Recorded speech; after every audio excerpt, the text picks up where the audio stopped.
So this is the second week of the Team Wars Duelyst single blog, and for this week Boronian is gonna be playing the role of the co-caster.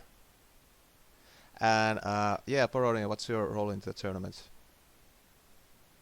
Well, I have several roles. I'm a manager for the Meltdown Esports Discord, which sounds very I don't know, like a big title, but actually I'm just helping with some stuff.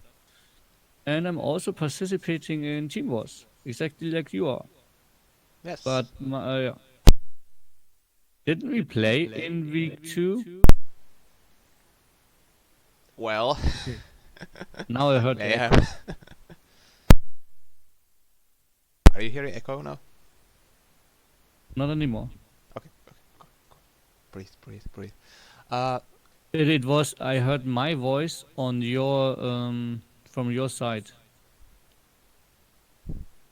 well, that might be my headphones, or it might be Discord. This is all very ad hoc and very professional, as you mentioned. Like this is the most Oh. professional cast you will find.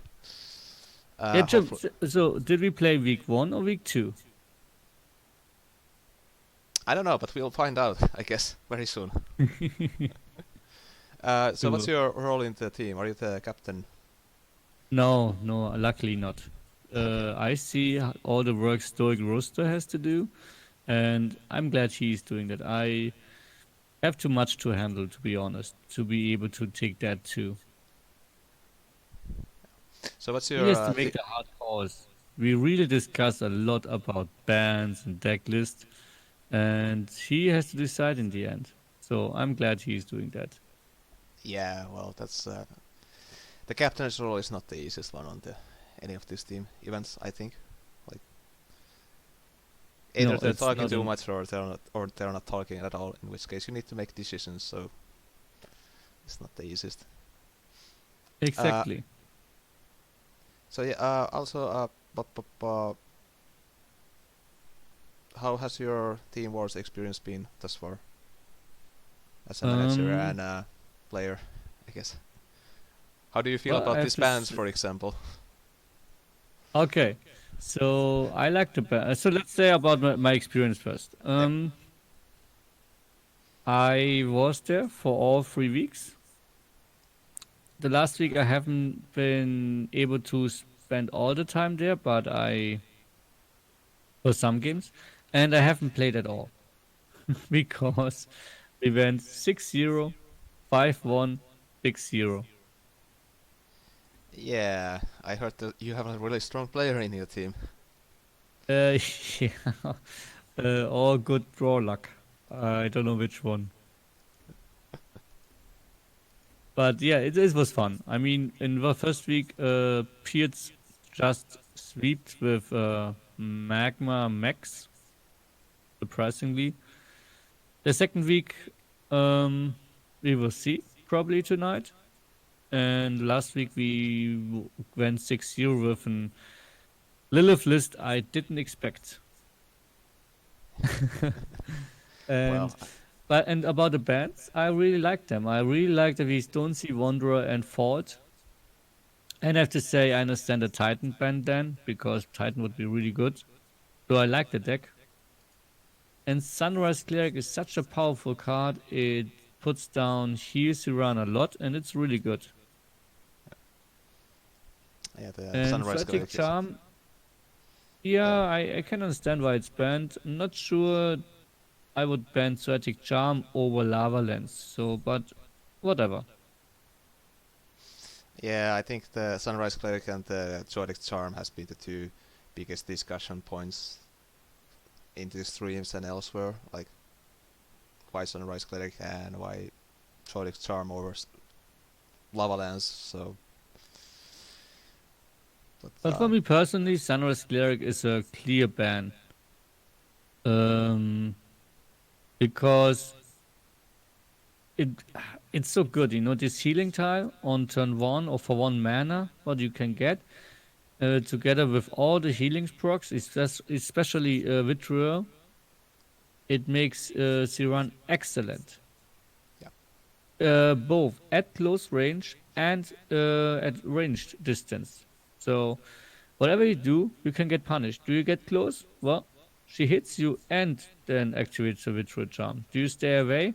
Well, good luck breaking the artifact. And Poncho asks us, do you know why we banned Charm? Ah, tell us. I mean, you were organizing the team was, right? I mean, participate in the organization.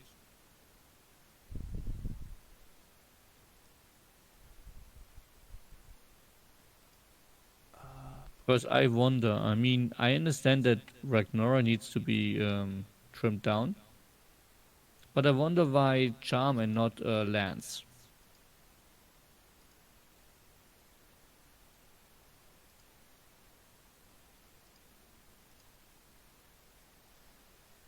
Yeah, I think Zapio, for example, was very strongly against the Avalanche ban because he thought Zodiac Charm was the bigger culprit, and if you ban Charm, you Okay, so don't Poncho ban. just said that Lance was banned and it killed X completely, and Charm is strong, but not as strong as Lava Lance. So they didn't want to kill the deck completely, but only weaken it a lot.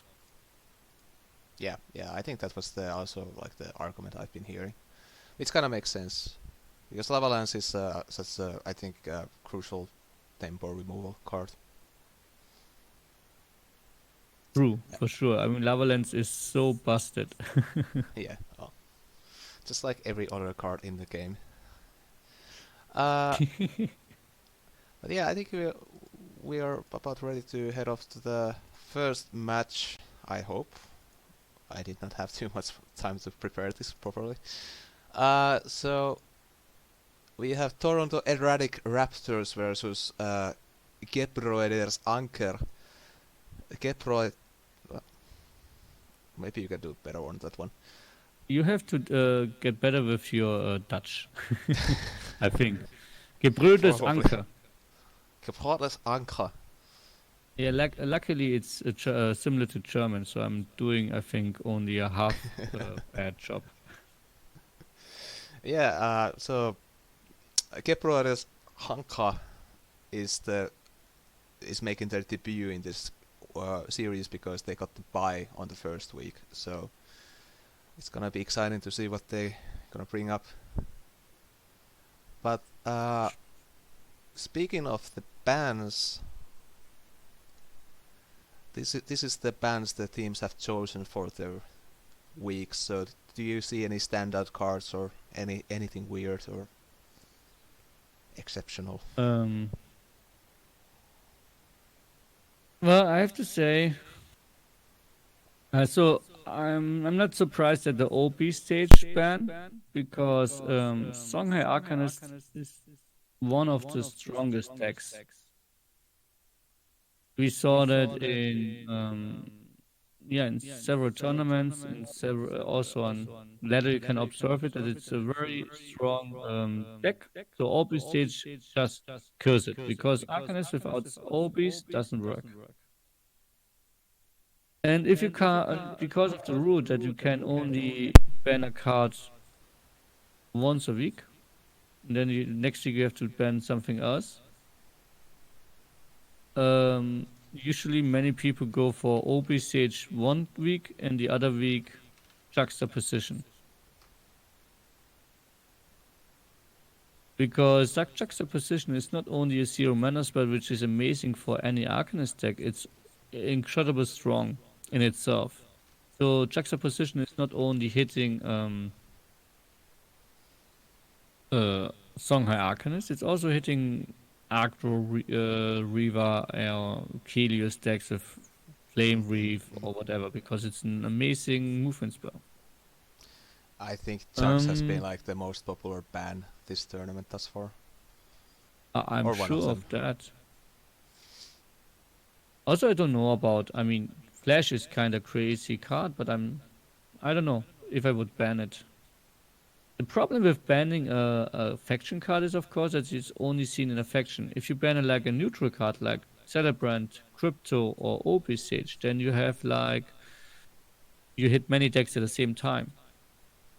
But I think that if you ban the Flash reincarnates, well, Flash has always been like the most complained card historically since ever.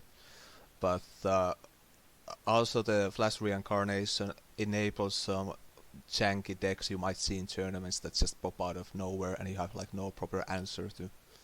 So you can just see random juggernauts popping eggs everywhere or some stuff like that. So I think, That, that's a good point. Good point. but I think the I don't know about strangest, Malicious Wisp, to be honest.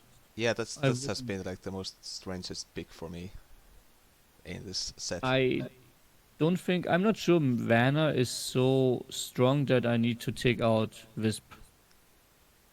Yeah, Maybe more like EMP because I know okay if they play Wars then maybe not, but otherwise if they ramp they like to have a good top end and EMP is a solid option there.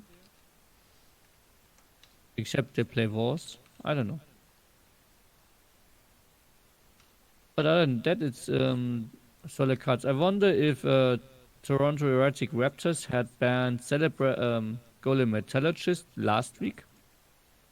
So now they're going for the other Golem. I can actually check that real quick on this. Yeah, I can check that too. The magic of But technology. maybe you do Yeah, it I think. faster than me. Yeah, Toronto last week banned Reader, Lance, Chucks, and Rebuke, so they did have EMP open.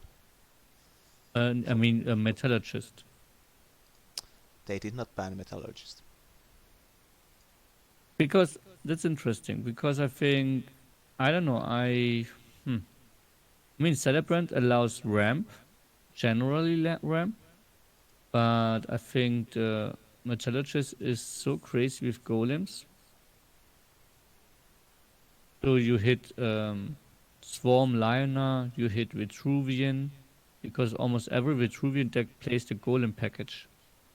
But I think like a lot of people have the opinion that if you are not playing Fault, the Vitruvian is actually not a very good faction. Well, not very strong faction. Like they can do well, but if they're not like the excellent A tier faction you need to ban against. At least True, that's my true. opinion, and that's how I feel. Like I see still a lot of like Reader and Blood of Air bans, and I think that's probably overestimating. But yeah, but I I think mean, like the readers. Metallurgist is probably should have been a very strong favorite. True. I think readers still the best single target removal the game has. It is. It's just in Retruvian. Okay, I get your point. All right. I think we should just head out to the game so we don't get too stuck in this conversation, at least for now. But yeah, so here we have Libra TTV and known Werber, very old school player versus apparently very new player. Do you know Libra from anywhere? Yes, from my Discord. But other than that, he's a very new player.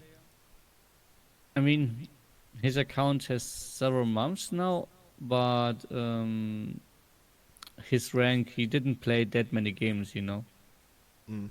So he's new, but he has some good players in his team to support him. In week two, there was, I mean, Deaf Advocate is in his team, also Hyena, Hyena, or Titmuffin on Discord, also very veteran player, especially with Songhai. So I think we can expect a good game here. I just pulled up the yeah the Poncho mentioned that the Vetruvian is still very strong, and I'm not sure about very strong, but they can be a very strong team. Uh,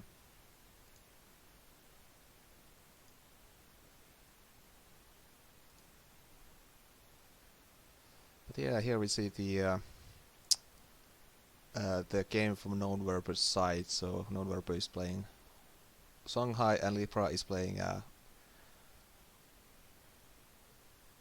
Starhorn. Yeah, so I wonder if it's just a Burnhorn deck or is it more a Swarm aggro deck?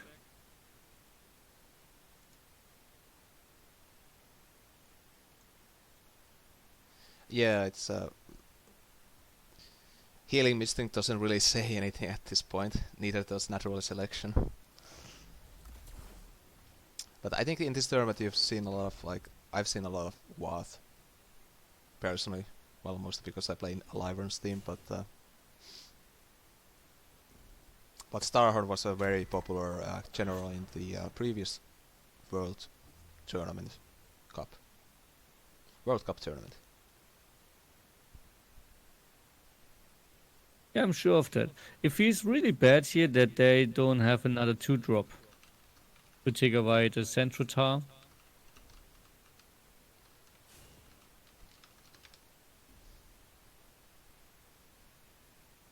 But I think they had to remove the Battle Panda. Yeah, absolutely. Battle Panda cannot survive.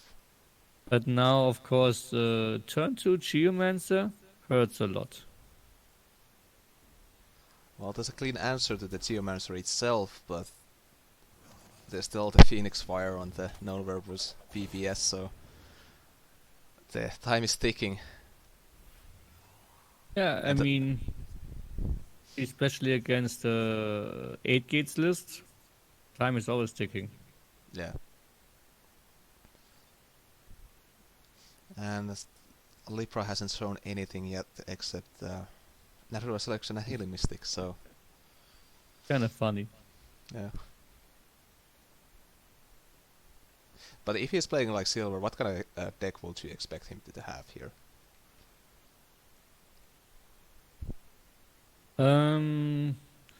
I have to check the bands again because I've already forgot. So they have no flash. That's a big hit because otherwise I would say Burnham could be good, but without flash, it's a more they're missing the really flashy and explosive turns. You know, something like Decimus into Flash Decimus into Tectonic Spikes. Yeah, the classic combo. um, yeah, interesting. What would you go just without Flash? I am not sure it can keep up with the Songhai burn. I mean, they have Mercantor, at least that, and it's always good against Songhai. If you play against someone who has Heart Seekers and you and plays into Mercantor, and I don't think you can count on Non-Rebel doing that, so not sure. And also like a McAndroid 6 mana play to clean up board, which is it doesn't really make you win the game. On the Well, other I hand, mean, if you have enough Mercantors and Lava Slashers, then true, you can do they anything. have to divert resources to remove them, and that's how you win then. Because you win so much tempo that they can't keep up. Very true, very true. Ouch. They need a Plasma Storm here. Yeah, that Lander Fox is gonna hurt. Yes. And so is that Thunder Bomb that is coming very soon. I'm also not sure about the position of the Golem Metallurgist. Why they didn't move one down. Spammer Noob, this is the first game of the first match. Well, this is not the first game of the first match, but the first game we are gonna be showing. I would have preferred moving one down and putting then diagonally down the golems. Yeah. To avoid the Lantern Fox hitting something. Well, the Lantern Fox can always hit the general, so that's Yeah, yeah, yeah. unfortunate. But yeah. Okay. Sorry, I said it wrong. I mean, Oh, you mean not you hitting want the to make sure minions. the Rage Binder or the Metallurgist? Or maybe they are trying to get the Lantern Fox hitting the Rage Binder. Maybe it's the plan to say, hey, here's my Rage Binder. If you want, you can hit it, but you need your Fox to do that. Yeah, sometimes you offer these traits just to get the more beneficial one for yourself. Don't make it too tempting. But that was a really awkward turn from Lipra's side, to be honest. But he's still like very healthy at the point, so Yeah. I'm. And now Rubber decided to not take free damage from Ridgebinder, but to use the life of the Lantern Fox. Because you could also have hit the Ridgebinder with their face and then have a 2 free Lantern Fox on board. mm.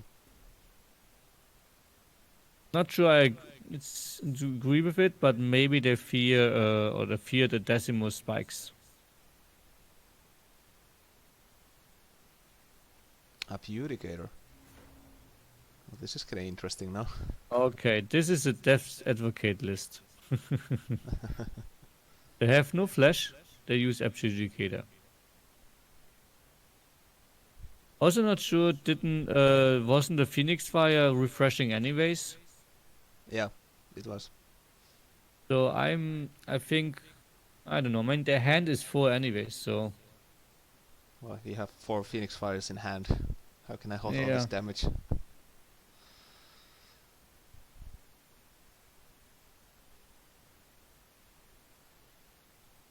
Seems to be that's like a very easy clear on this board though, for non-Werber.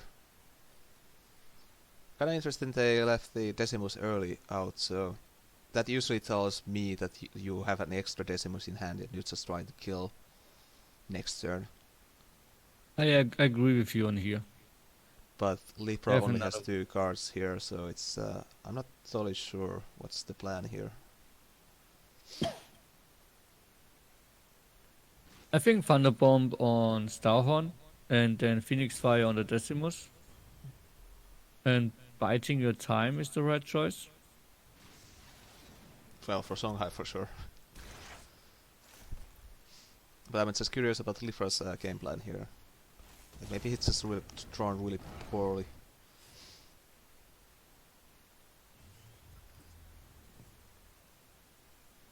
But Magmar does have like access to a lot of great healing, like the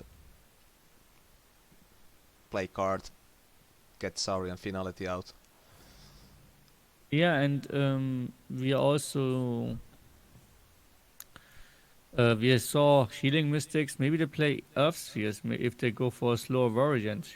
With their adjudicators, they're playing finality. Oh, there's the finality, of course. They're playing a lot of healing. And Maybe finality is this. also good against 8 gate because it cuts the mana off. Yeah, that's true. Maybe they went for some kind of weird Milhorn list here. I mean, some people have tried to make that thing work, and I won't be surprised if that was the case. Well, I played that a lot. It's but then it's with Apex and it's very minion based because Apex or Manamore needs minions Mm, and I don't think this is this list. okay.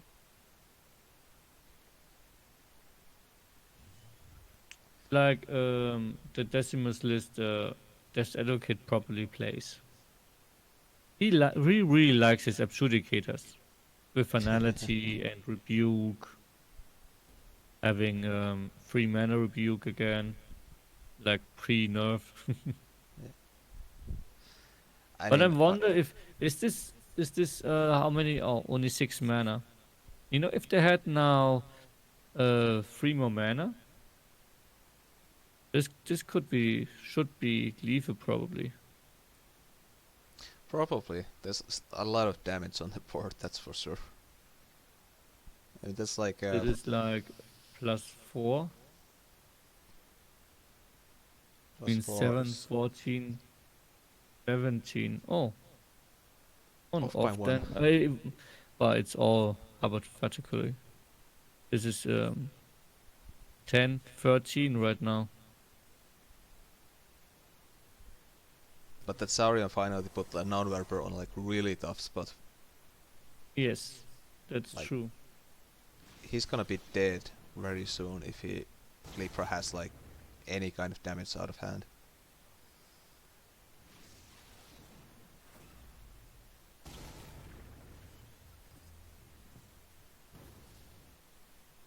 Like even just Macanthur would nearly be enough. But the good thing is they don't have flash here, so that's reduces some of the combos quite a bit.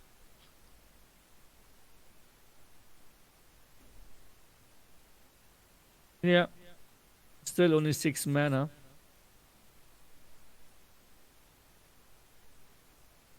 There's a Doesn't seem like- question: do they have 5 burn damage? Yeah. Doesn't seem like they do. They run away and Macanthur. then they lose. On off. Real plays Elucidator Eternal Heart. Nah, Eternal Heart would be great. Because I think this is game over.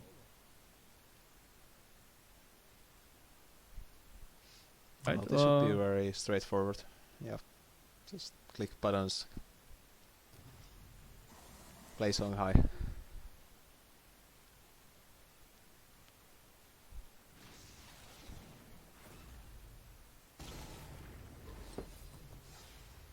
Yes. All right. So that was the game number 1.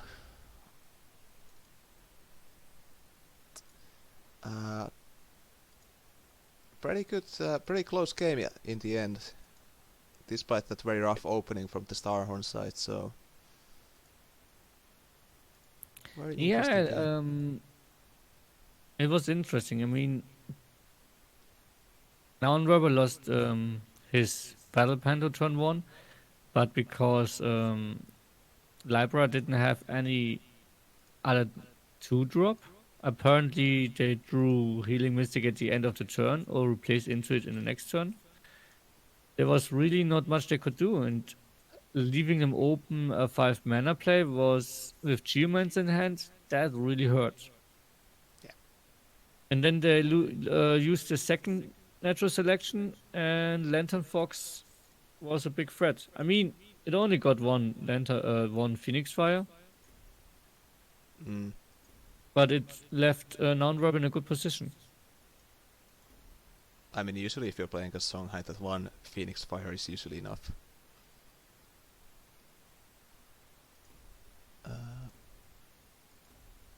I'm getting the second game ready here, but some people play a lot of games, so it's taking a moment. Going back through, and then if you click too fast, you have to go redo everything. Yeah, I don't know. I don't know who designed the match history thing, but they were not really into that. To say it nicely. I Didn't care think much the about it. instant like this thing has been the same ever since it was actually,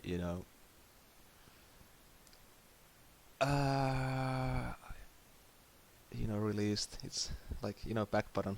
Where's the back button? I think this might be the game. There's also the case that some people like to change their names quite a bit. That's another. I mean, it only goes once a month, but yeah. There's BUPs. This is Titmuffin on Discord, on Twitch, or his previous name or his standard name is Hyena, but then he changed his name last month or this month, I think. No idea why, but whatever. He's very much a Songhai player and usually playing 8 gates lists, so seeing him now with Kalius is interesting. And on this So other the other side, day he challenged me to a friendly game and he brought an Onyx Jaguar list, but I don't think it's that one. well, the Onyx Jaguar list was like the in the World Cups. It did really well with the Stoic Rooster piloting it, so it got us to the second place, I think. But on the right side we have Ponzo Mango, who also likes to change his name quite a bit, playing Christmas Tree. So I think the game has already been set and won. But there's usually at least a poncho in his name. But there's too many ponchos in this game. That's true too. But yeah, it seems like we have a pretty standard Vetruvian list thus far. Golems and Yes. Plight of Airs and Second Wishes. Yeah, the second wish seems to indicate that it's a more aggressive one. I would imagine so. Like in this format, I would imagine like a lot of people trying to build up towards more aggressive or like aggro mid kind of gameplay with Vetruvian. Because Vetruvian doesn't actually have a lot of late game. I wonder if they debate if they should empty their hand or not.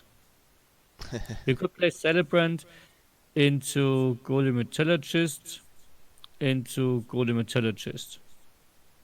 Or if you take away the Manatar. I think this is a better option, personally. Yeah, playing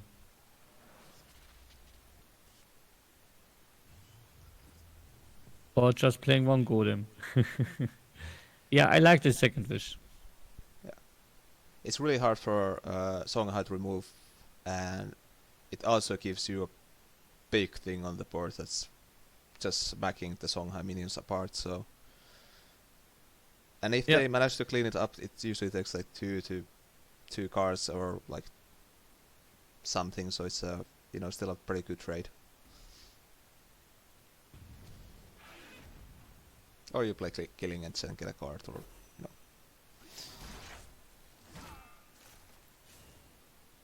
that's probably I think the best response to that second wished golem PvPs could have had there. Yeah. I also think that I mean it's a very risky play because one Bloodtier Alchemist and they lose a big minion, but on the other hand the Killing Edge gave them a card draw, so it could be fine. Because they come out on cards. Here you can see the typical Vetruvian dilemma that you only have 2 drops in hand. And not the Dream Shaper one. Yeah. Yeah, I think this is a take 6 to the face turn. Yeah. Which doesn't really hurt that much when you have like Ace or Herald in hand, so, to be fair. That's true. I think the bigger question is like, how do you position your 2 minions here? Because Thunder Bomb is a thing.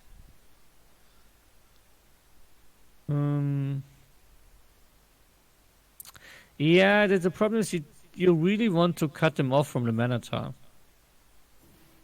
I would say. Yeah.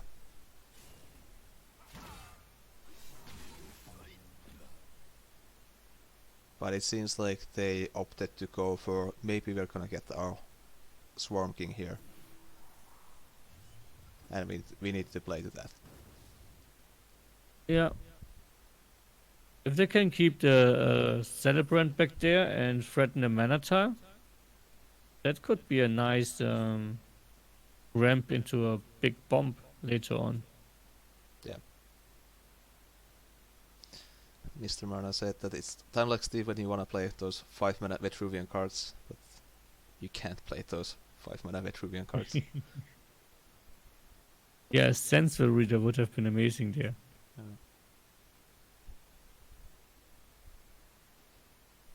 I mean, to be fair, like a Vitruvian has like a really good selection of cards in the 4 and 5 mana slots, but and even in the 6 mana they have like some good cards, but like the 4 and 5 mana slots are so full of cards you wanna play, and then you can't because there's just no space after all the 2 drops. So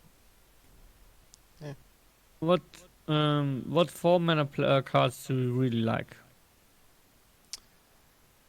I love Trigon Obelisk. And I Oh, love I remember that. Trigon Obelisk into Stone to Spears is the best feeling you can ever get. But also like the Accumulonimbus. Nimbus. Yeah, but No, it's no, a no. 5 mana now. No, not Accumulonimbus. The dude that's 4/3 and gives an obelisk. Oh, Allomancer. Alamancer, yes. Yeah. It's very late here. I've only played this game for like 5 years now. Oh, you know, everybody forgets. I forget card names all the time. And I sit there and think, oh, what was it called? Finally, we see a Dream Shaper. And there's a column on board, so this could actually be a very good turn for Poncho here. Yeah. But it depends on the cards he gets, so if he just gets more Azure Heralds, then that doesn't really feel too good. But what could it get to deal with the Pando? Because you don't want a Pando after you swarm the deck with golems Well, you can at the board. what you could do is like move up, play the Shaper on the tile, move the other column into the tile, and then play Blood of Air. Oh, yeah. Well, it does feel really bad, to be honest. If you're Blood of Air in Battle Bando, you kind of feel bad anyway. Yeah, I mean, and you answered a 3-drop with a 5 mana spell? Not sure. Yeah.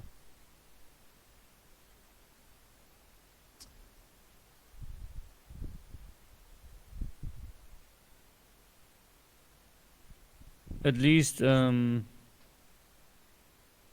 I don't know about the positioning of the Golden Metallurgist because it's just that, but Yeah, this seems maybe they just like were running out of time, so they just played. probably because they should have waited for the BBS spawn first and then.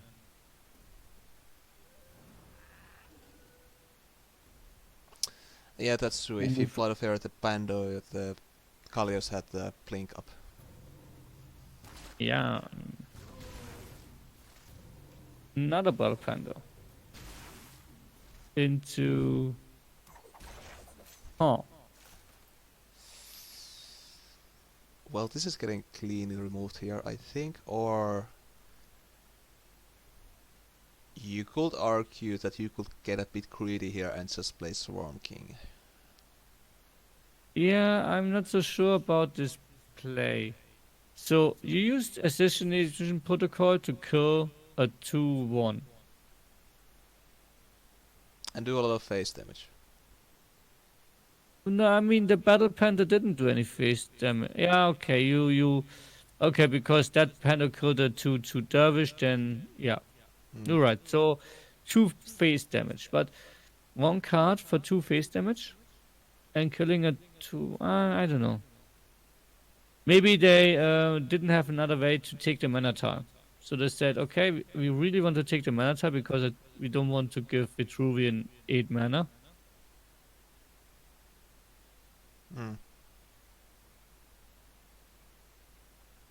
I wonder if Bubies has OBS in hand. Well, I would imagine he did. Because I don't know how they will deal with Swamp King otherwise. I think it's like if you're playing with like, well, I don't play so high, so I don't know. You can stop me anywhere. But I think if you're playing against Vetruvian, you should be conserving those OPSs for, like, you know, the 1-2 big guys. The Vetruvian's probably gonna be playing, like the Swarm King. So, and you have been like fishing for it like the whole game. So I would imagine you would have the OPS by now. Well, we'll see. Is it coming? Is it coming?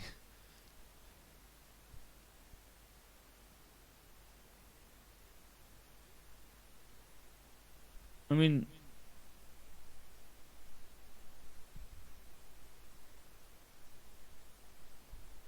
There's a lot of discussion about the Kaido Battle Panda turn on the chat.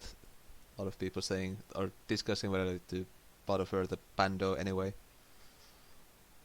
or at least, you know, deal with the Kaido, which is the more pressing problem. yeah, it seems there's no No answer answer. to the Storm King. So you do what you always do when you have no answer. Go face. Face is the place. Because maybe they can't kill you next turn, and you can win. Okay, so here you have basically have 7 damage plus 6 plus 2. So that's 16 damage. That's not enough. But you actually have lethal here. So it's 6, you go down. It's 1, 2, 3, 4, 5, 6, 7. 6 and 7 is 13, and this 2 is 15. 15, 17. I count 17. Yeah. And then you have Blood of Air into Prime's Fist. Yeah, that's 17. No, is it 7? No. How is it 19? So it's 6 from the Swarm King, and you get 1, 2, 3, 4, 5, 6, 7 1/1s. Yes. So you have 13 13. damage. Yes. And then you hit the And face, you're 15. Yeah, that's 17. Okay. then you have Blood of Air is 15, and Primus Fist is 17. But is the general doesn't have the general 2 health? Oh, that's a mistake. Oh no. No. No, wait, it's not.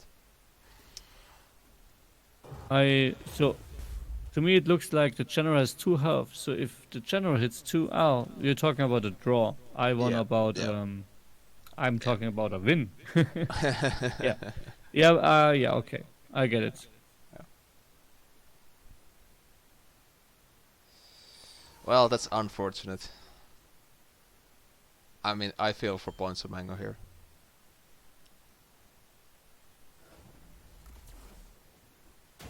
Because this is just PvP is just demonstrating why you cannot play fun cards in ladder anymore.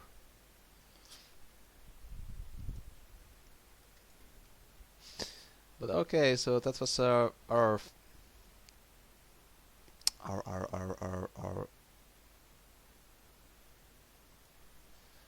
first match and set.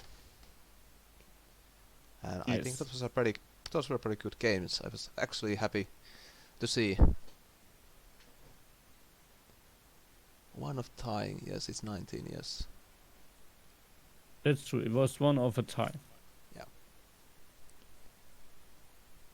That's a problem with Scarab.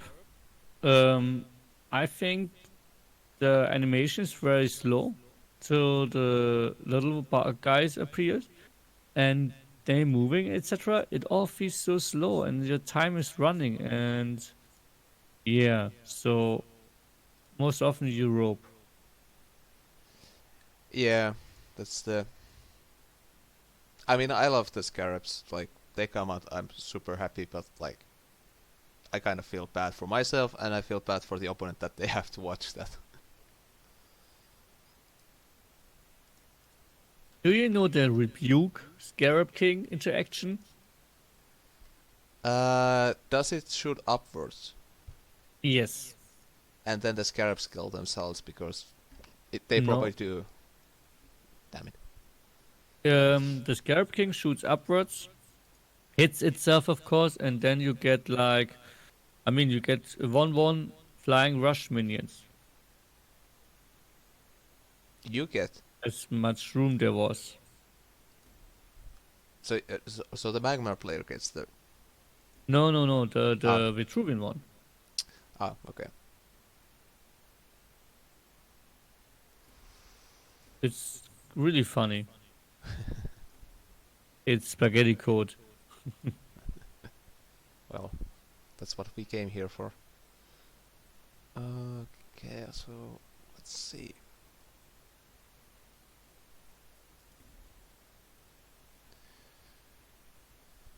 Okay, so for the next match, we're gonna move on to Rock and Rocks versus the Monolith Zoo.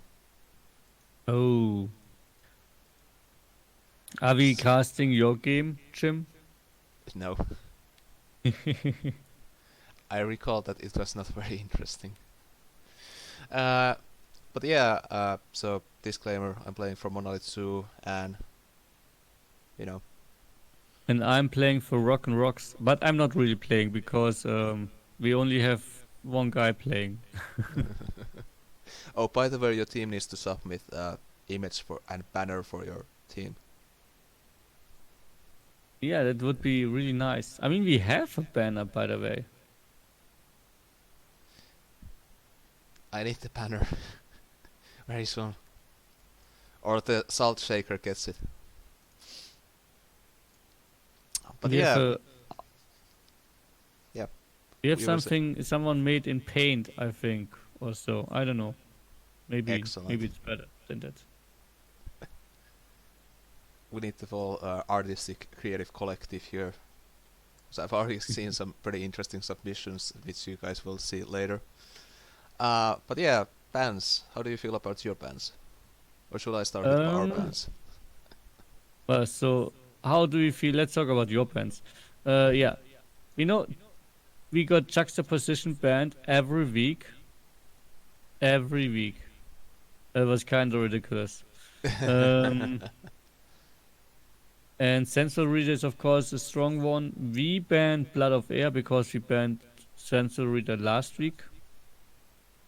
EMP is an interesting one. So after you banned this, we really expected, okay, I think they play Wars maybe or Duelyst. And knowing you, we were right. Yeah, well, I So was we playing put in Obelisk. some light benders. Don't tell me to just put them for me because I'm gonna be very, very, very, very. I mean, you tell me what you want to hear, and then I tell you that. That You want was me to all a tell you happy accident. we did it only for you? I want to hear that it was all a happy accident. It was an accident. We discussed the deck list, and there was this really bad one, and Stoic just submitted it, and everybody was unhappy about it. Everybody said, remove the light benders. We don't need them.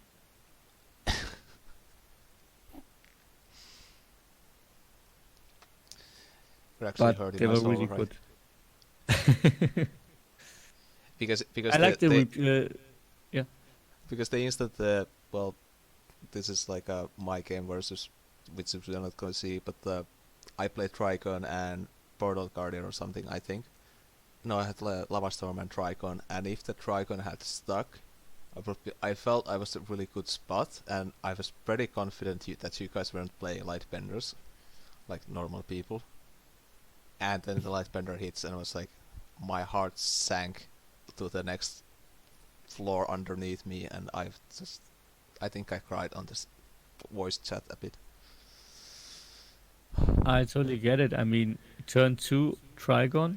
If we don't have Lightbender, that's any Dispel, that's really difficult to deal with. Yeah. But yeah, like the Lightbender just like took us all by surprise. So good job. Well played. So what about your rest of the bans? Yeah, so the rebuke one ban is I think a good one where you can it's really good for Abyssian, you know. Swarm is a good option again suddenly because if you get your minions out of 4 attack range or then Plasma Storm is not killing anything anymore and you have yeah, an open field. Shadow Dancer survives. That's really nice. So Rebuke is I think it's a good ban Mm. for in this direction. Also with wars, most of them, like if you play Ice Age especially. Mm. Chuck says of course always super dangerous and like I said, it's I think the top top ban in this Mm. tournament.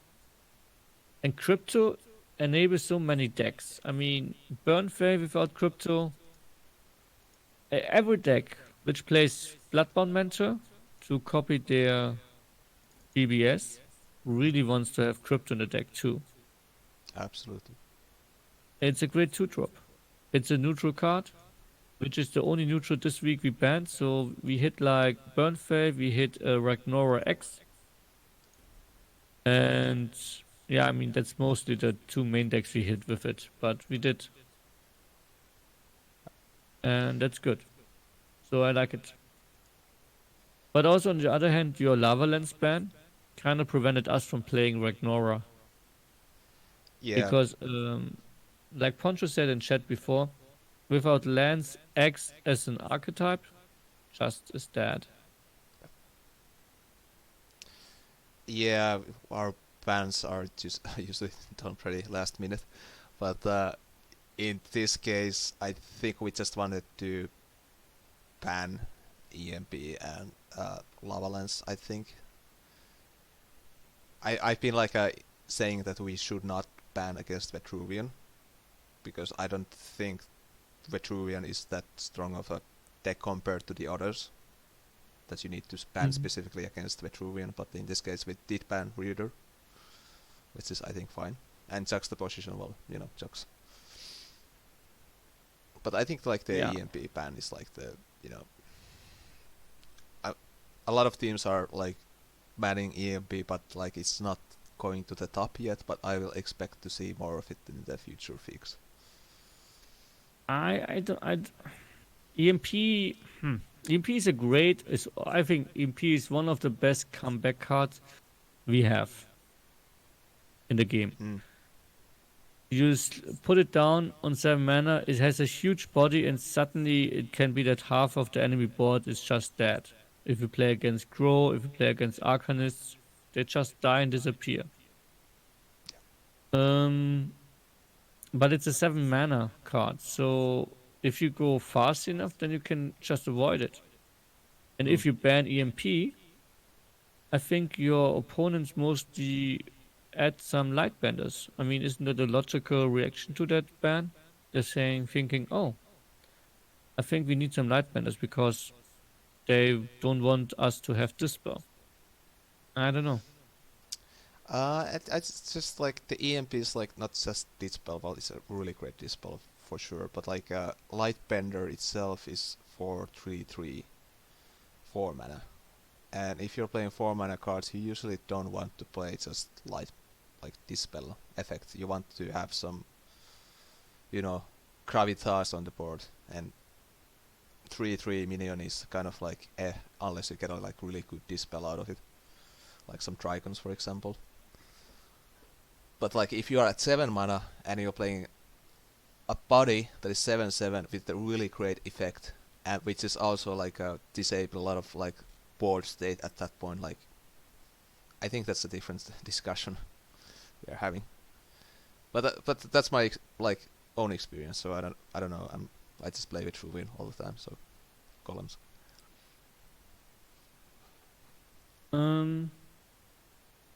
Yeah, you're right about that. I mean, sure, that's the problem with Lightbender. It's a 4 mana 3/3, and 3/3 for 4 mana is really bad. Yeah. But most of the times you play Lightbender, it feels so good. Well, if you get a really good effect out of it. But Yeah, I first mean, game, sometimes you have this. I wonder, was it in our game or did it happen in? Did I see it somewhere on stream where they played a temple lightbender, which felt kind of bad. I've had to do that, and I've had to dispel my own tiles to do it, and it felt really awful. I believe you that. So we are seeing. I think this was the first game of the set. Yes. So we have You Birds on the please. right, and on the left we have Uh, You, please. yes. On the left is Monolith Zoo. On the right is Rock and Rocks. So I think Birds actually swept through the week 1. Like he I didn't have lose one game. Or did he lose one? heard. Well, I mean, he didn't lose any game in the first series. They were well in the second two. Yeah. So I don't know about this opener, to be honest, Yeah, it was pretty awkward, I have because to say. you have not really. I mean, you can ramp into the Spelljammer now, but what I don't know. If it was like with a Snow Chaser or a Crisper Wisp, then I would say, yeah, that feels better. The thing is with the You, please, is that he's a really new player, so he doesn't actually have a lot of cards yet. So Yeah, we've been trying to make do with what he has, and to be fair, he's been doing a pretty good job with the decks he has had. yeah. So I think the 2/2 is in danger though. yeah, Yeah, and now it dies.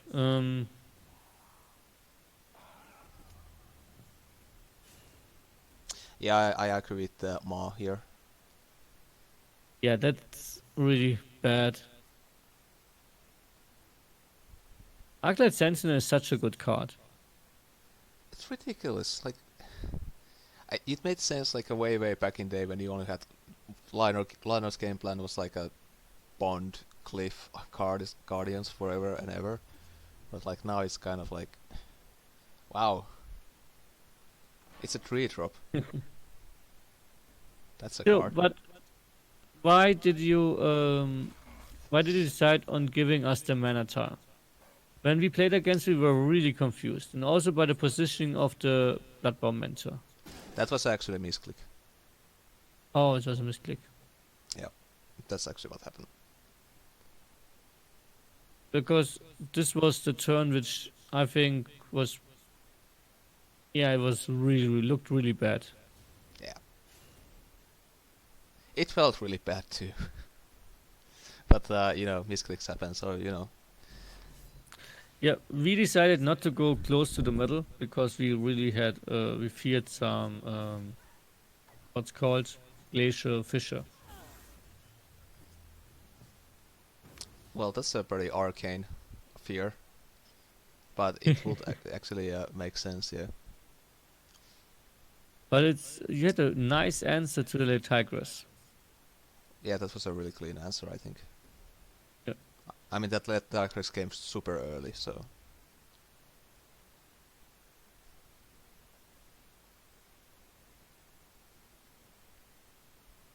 So do you guys like when you're playing, like, do you all have? Are you all on the voice chat at the same time, just screaming at the Yeah, birds to do his thing? except if people keep back with the input, but yeah, sometimes there are three people talking at the same time. Okay. You actually have the recordings of your games, Yes. right? You can find it on my YouTube channel.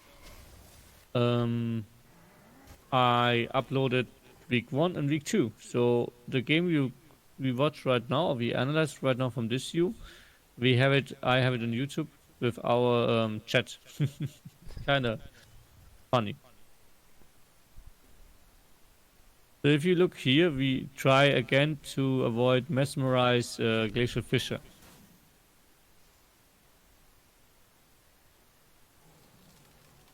I have to say that I admire your ability to play around everything. But yeah, Oh, there's a, but as you can see, like we were really struggling to actually get any foothold in this game at this point. The snowpiercers are helping a lot, but still not that great when you're playing aggro banner. yeah, when you have to use your snow chasers to clear stuff, then it's kind of sucky. Yeah, When you snow pierces. Not what you want. You want to go face with them. absolutely. And we had really good draws too.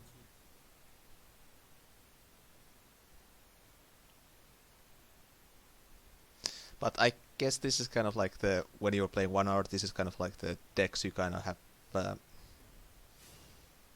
I'm not gonna say like a trap you fall into, but the risk is pretty high that you're gonna be facing a lot of games like this where you just don't get the aggro going, and instead you're just answering.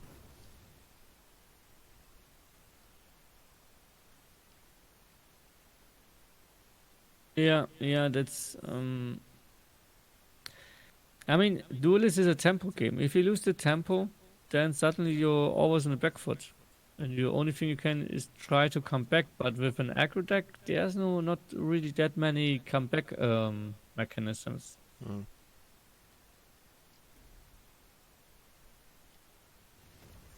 I mean, someone getting into Glacial Fissure and then suddenly being down is one of them, but other than that,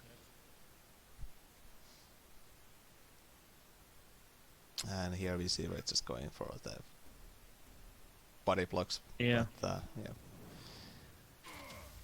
But very fast and effective dismantling by birds and your rock and rocks. Rocking still hasn't played any game. Does he even play still? Oh yeah, he does. I mean, oh, I'm not sure he plays on ladder that much. I have to check that, but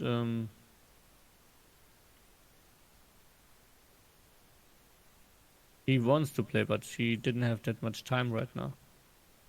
So I like how you try to keep us very far away. Well, that was our plan. Maybe survive a few turns. But yeah, but with 6 cards in hand, Yeah. I don't know.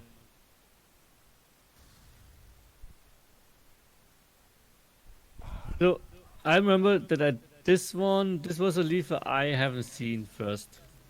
I didn't think of Scorn, Holy Immo to get a 4-3 out of my bay. Yeah, that was I think, that was a very cute little, I have to say. yeah, and I think I don't know, maybe I don't remember how the hand looked, but the Bloodseer Alchemist shouldn't have been in front of your face. But with the Maw, it wouldn't have worked.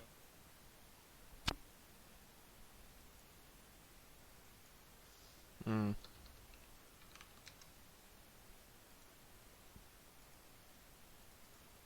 But that was a Alright. fun one. Alright, I think we are gonna head off to the next game. What I like about this Team Wars season, I think this season even more than others, we have a lot more new players Yeah, or that's players with really not a great collection, and I really appreciate that. And we're also organizing a giveaway for them. Several, awesome. actually. I'm in contact with R-Hacker for some orb codes, and then we will do one for every week. So to give these new players some more orbs so they can build better decks and get even better win rates. That sounds like an amazing idea. Because like okay, Duelyst is very new player friendly, but if you haven't been playing a lot and if you cannot play a lot, it can feel really challenging to build a deck, uh, especially a competitive deck, because Yes, they usually run especially a in a lot of tournament. they usually run a lot of legendaries or epics. So I uh, think it. Yeah. yeah, continue. I think it works with ranked that they can play with budget decks very well there, but in a tournament, people they know what you play and they yeah they have an edge over you, and that sucks in a tournament setting. Yeah, but you have to get your feet wet somewhere. All right, so the next match is Lyvern versus Purse.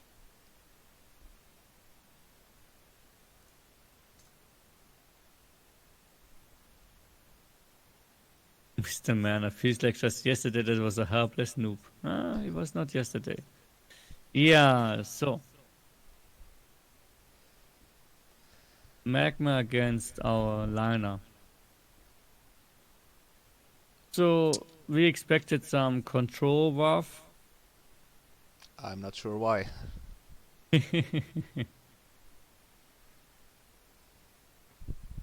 And I think we got that. It was a really interesting game. We were a little bit baffled afterwards.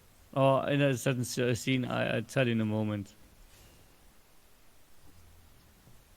So yeah, no, it's 100% control buff. That's why we replaced the Arclight Sentinel, I think, Yeah. because there won't be that many minions. Wanted to take away the central mana town for 2-drop plus natural selection play. So we saw natural selection. We were super happy about that because you want to use this natural selection on our 1/4 golem? Yeah, do that. We should have known that um, you have Our another hand is natural loaded selection. with removal and Yeah, everything but else. there wasn't much else we could do beside Tigris, I think.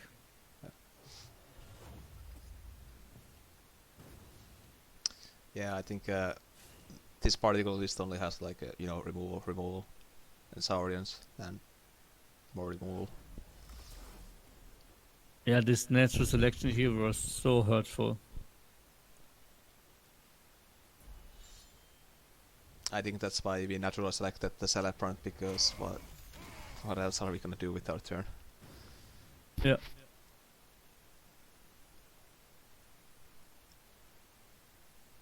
I mean, there was some Why didn't you discussion bring about this keeping deck the. earlier? Sorry? Why didn't you bring this deck earlier? That is a good question. I don't know.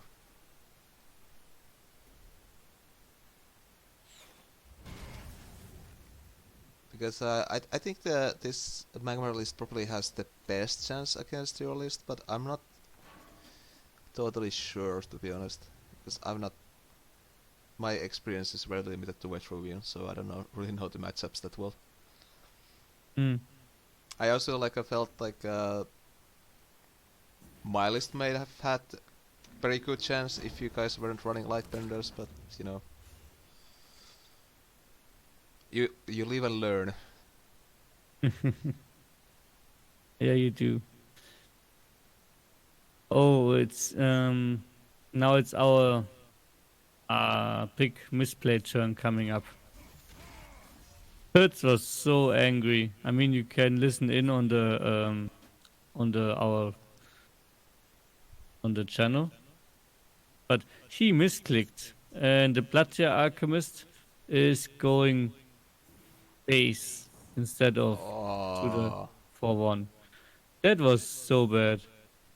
yeah, we were wondering about that. Like, why? Yeah, it was such a nice turn actually. You know, with the congregation. Yeah. I think Lyvern even said okay, you're not killing the lava slasher. I'll take that for sure. Because the Silver Guard was immune against Plasma Storm and Rebuke. Hmm. Rebuke was banned, so this was not a thing anyways. And this is why we also banned Rebuke, because we knew or we expected you to bring um,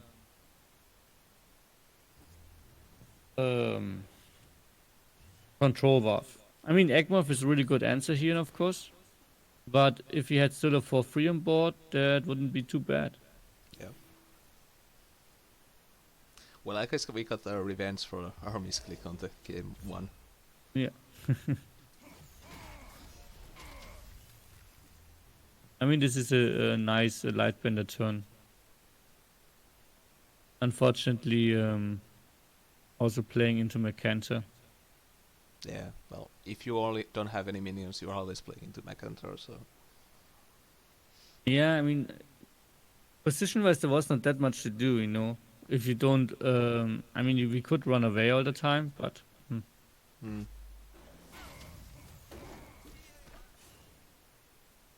This is like going back to the tempo game, so if you're behind, then it's very hard to do anything. Yeah.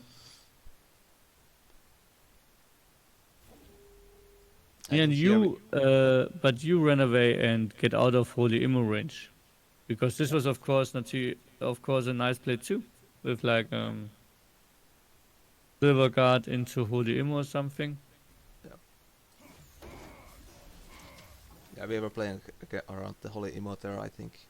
And because I think we were pretty confident we are gonna have the long game here. So we can just like take a step back and just like, you know, just deal with your board one step at a time. Mm.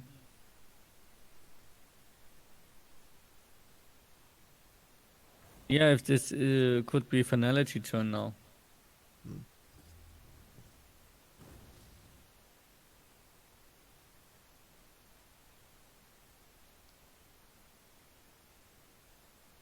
Finality is so good.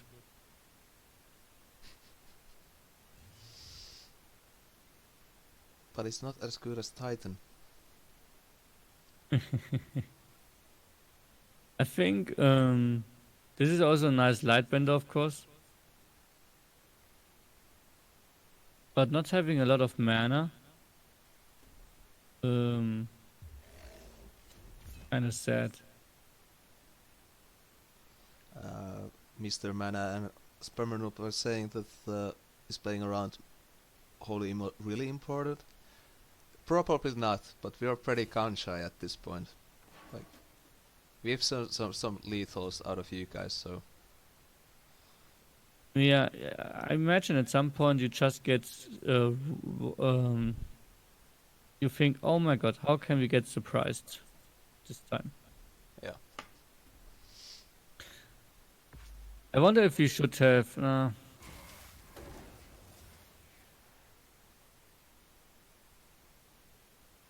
It's probably a nice lava slasher turn. Or I can't hear there.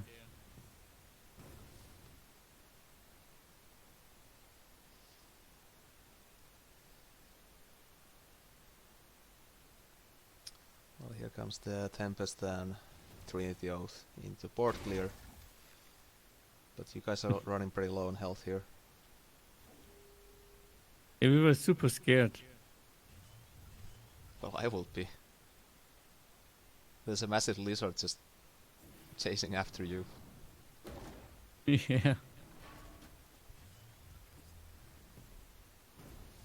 We thought, how can we play around another Mercantor?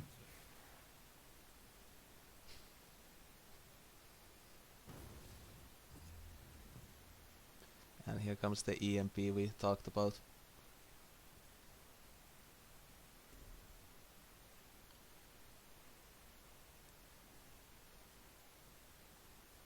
MP in finality Valve. Interesting decision.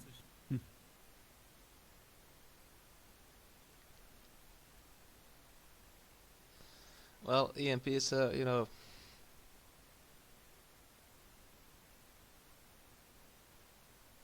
Well, to be honest, And this is kind of like one of my pet secrets is that I just kind of feel like EMP can be pushed into any deck, and it's probably not very bad choice. True. Like it's a 7/7. That's a pretty big body.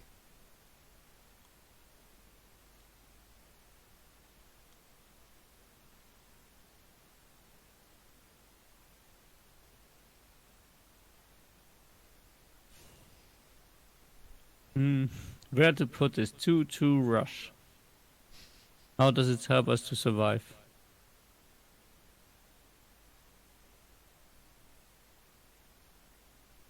Spammer Noob, I've tried.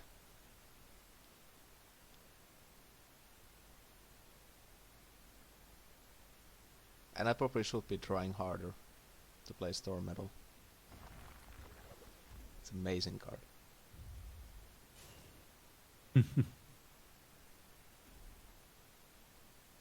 Yeah, I think here we just like, we're not sure if we had lethal or something, so we just went very brain farts here.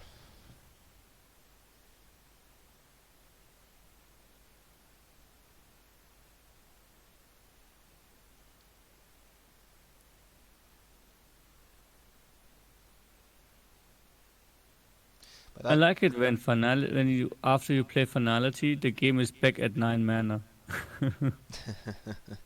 There's some stuff happening.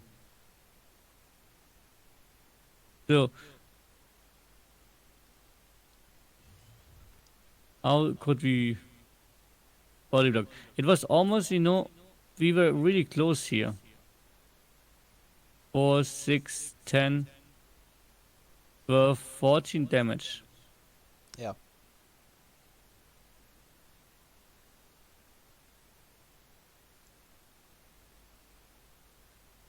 And yeah, like Spammer says, it goes back to the 4/3, which didn't phase. But I also think that the Finality had some over excess healing, so. Well, we But would I be think at it was 5 health it here. got like 8 hit points out of 10. So the 4/3 would have been exactly the one. Oh, whatever. Mm.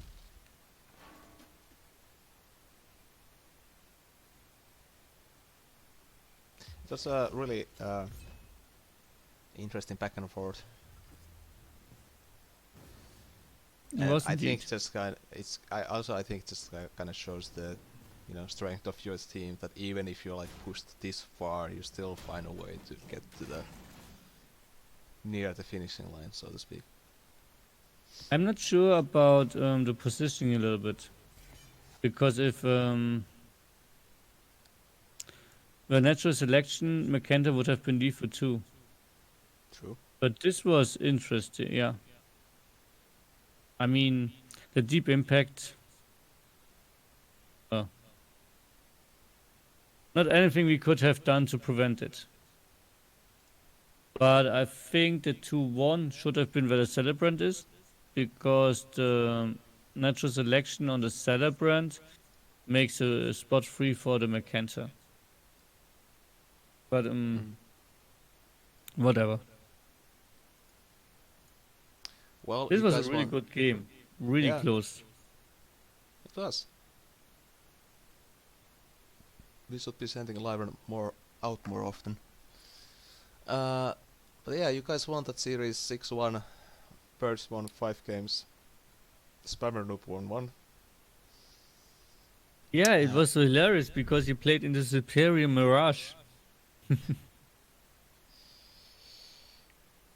Well, I felt really bad because I completely forgot that Mirage is a card.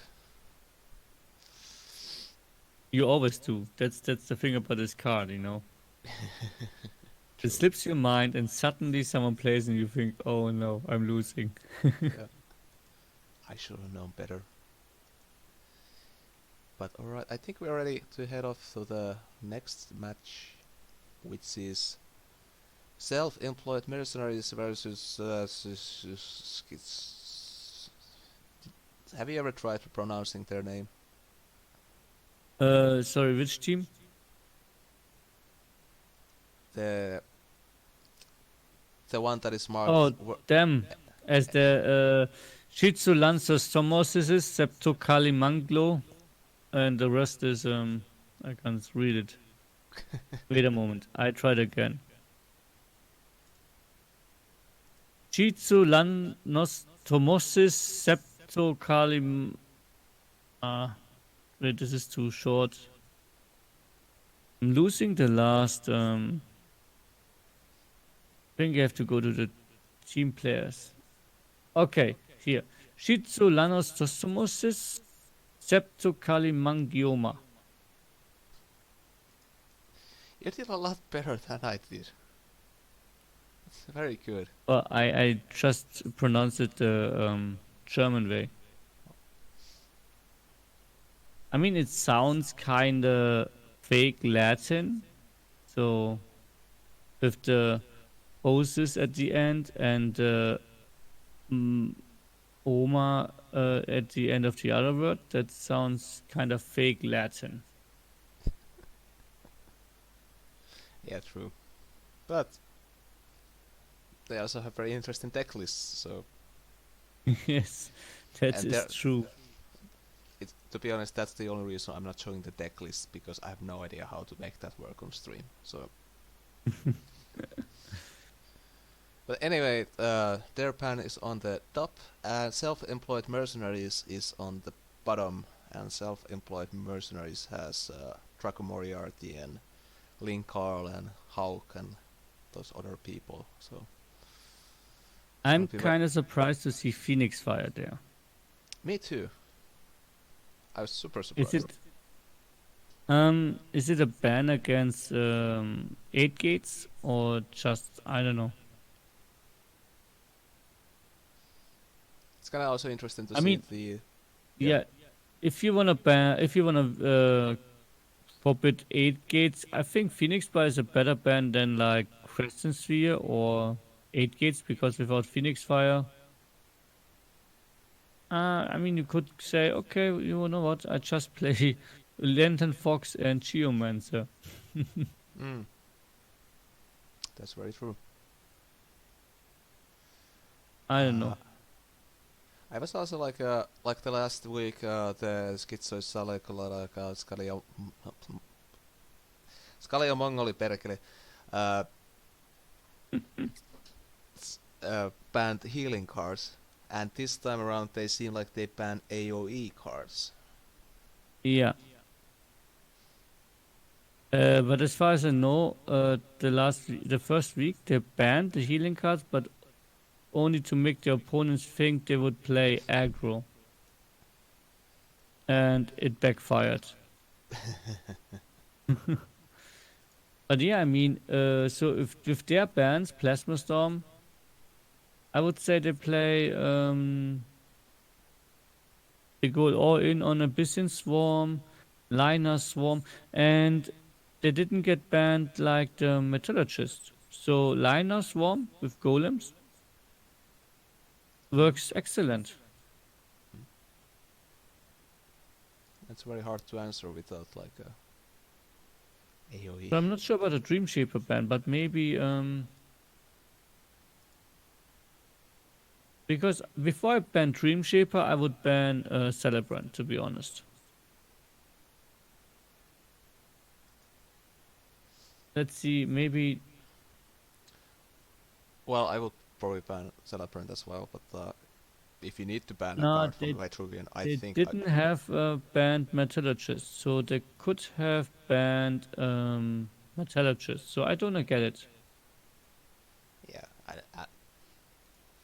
I think personally, if you want to disable a lot of Vitruvian decks, I think you should ban Dream Shaper, because like a lot of Vitruvian decks are running the column package for the card draw. So if you take the card draw, then a lot of Vitruvian decks just lose steam. But the Column Metallurgist basically does the same thing. So Yeah. And you weaken every other. You weaken Magma Golems a little bit at least.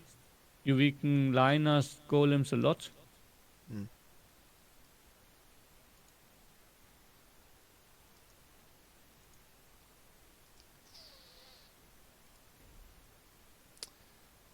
But I think we're ready to head off to the next game.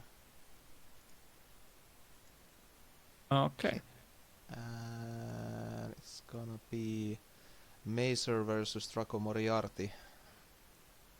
So you have Silver and Bronze Oh. Division just going off against each other.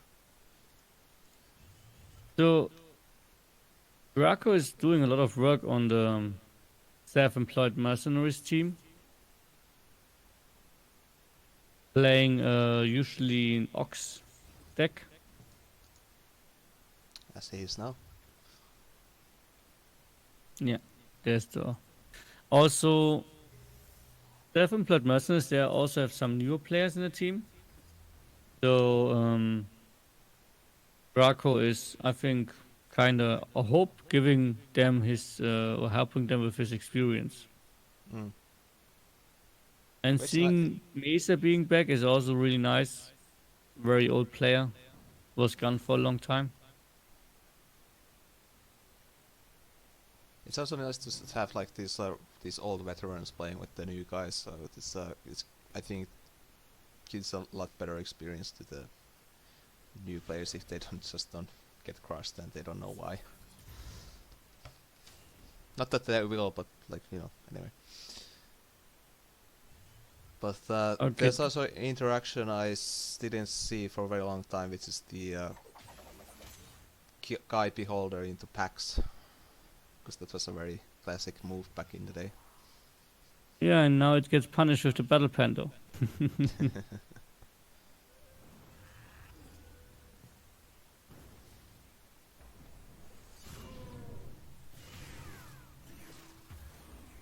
Well, ranged minions are cheating, Mr. Mana. I completely agree.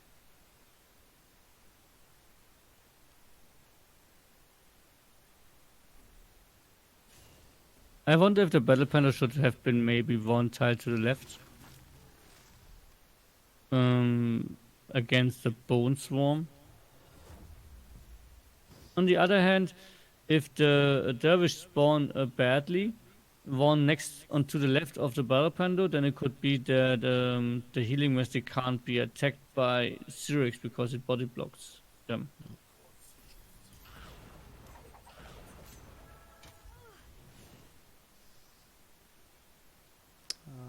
Frostbone is coming down.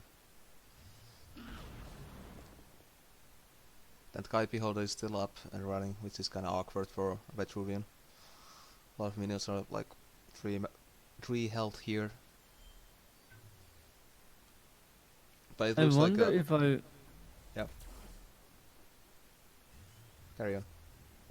Yeah, I wonder about the Naga. If the Naga should have been hitting, being next to Cyrix and killing the Spurjammer, but then one.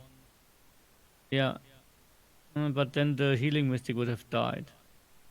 No, wouldn't have died. Would have been also 2-1. But Cyrix would be at 17. And the Naga would be next to the face.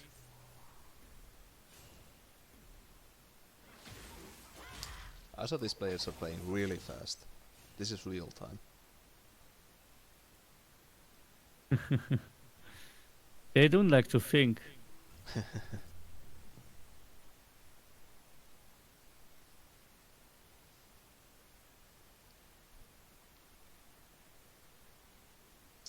But yeah, this Mazer's list kind of reminds me of the a bit older Vetruvian decks before Fault came popular.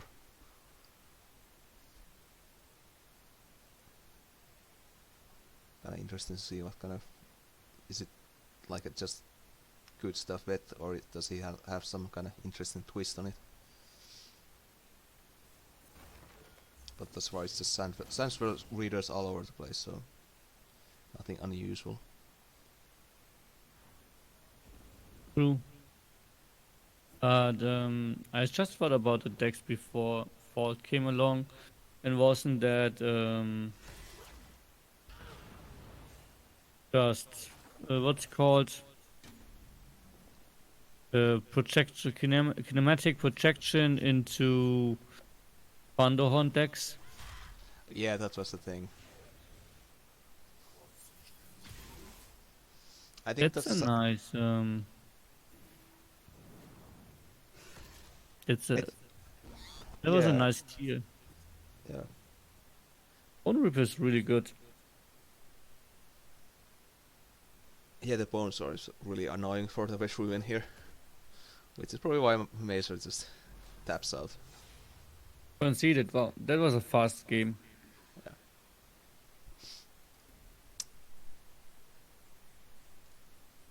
but yeah, I I think the Bone Rip is usually a card you only see in Wanderer.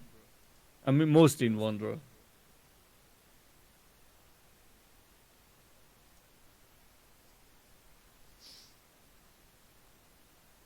Because Songhai and Songhai Ox, because you know you can have more than one copy, they have so many removal options. On 6 mana, they usually play Painter.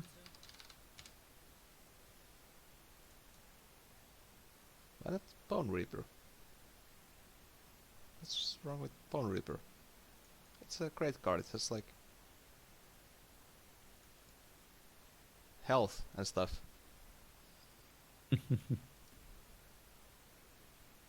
So just you know,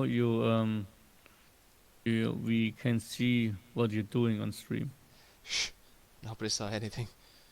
It was only me, only me. Nobody's watching anyways.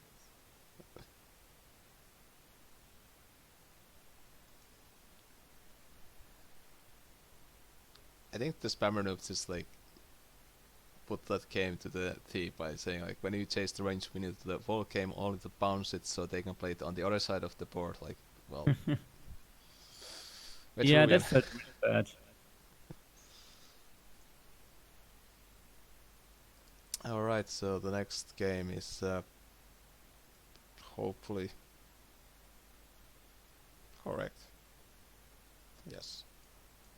So 20th Century Boy from the Schizo Megalomania versus Linkar from the Self-Employed Mercenaries.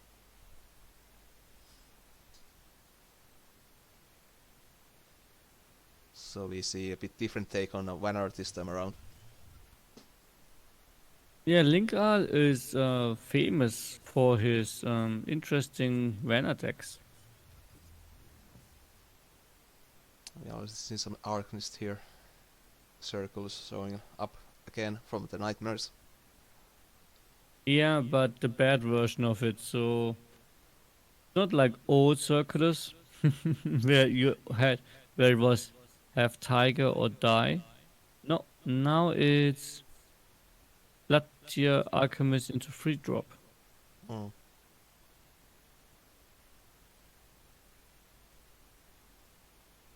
Also Malicious Wisp is making an appearance here.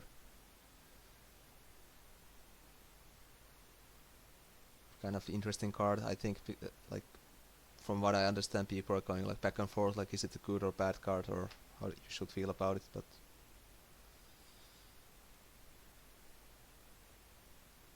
Also interesting that that both team brought Ox to the table.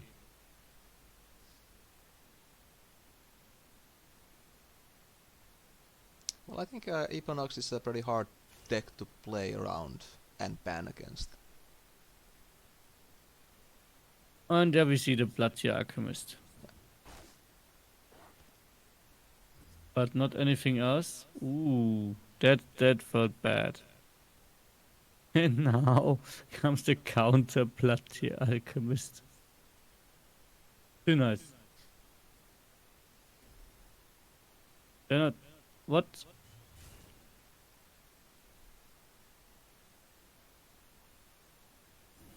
I'm kind of surprised because I would have played the Sentinel and the Blood-Tier Alchemist.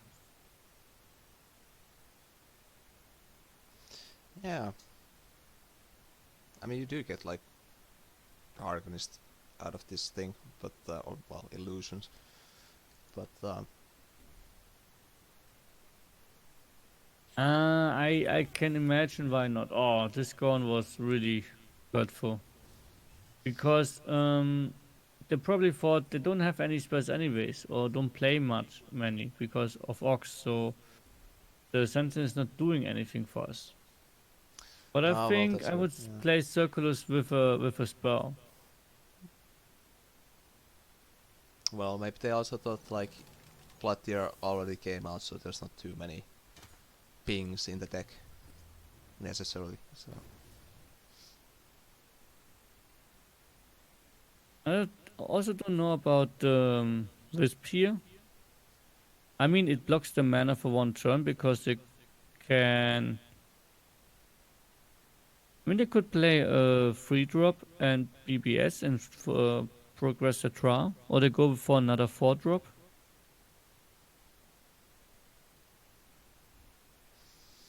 yeah, that's very Because with true. BBS, they can just trade their Scorn into the Wisp Yeah, and be fine.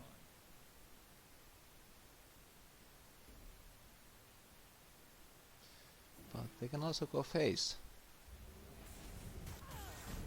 Maybe they have an assassination protocol. Yeah, there it is. Oh, Well, that's a clean answer if you have any. yes. And they didn't have a 2 drop before, so now they have um 1, 2, and 4 drop, I think.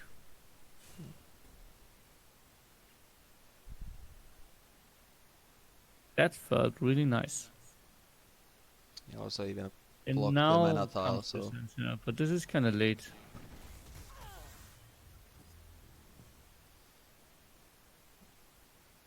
what is this? Frostburn. Wow. The hand feels super heavy. Yeah. I mean, I don't know how this deck works if you don't get the ramp you need.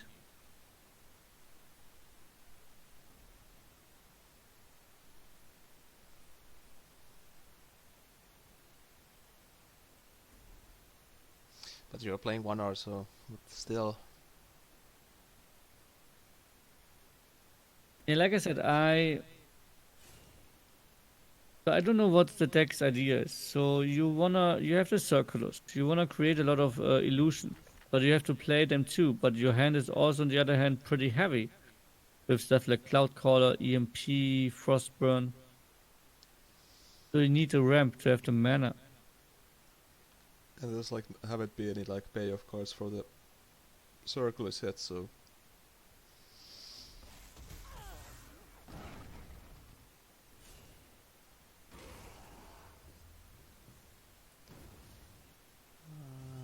placing the Frostburn would be unusual.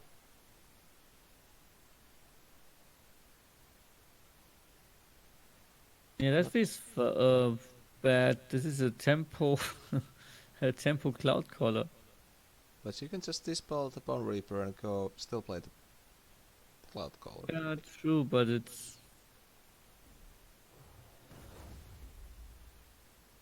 Hmm.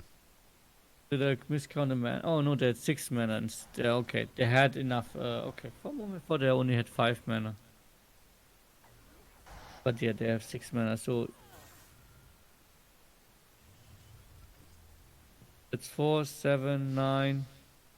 I mean, the Bone Reaper is dead, but he used like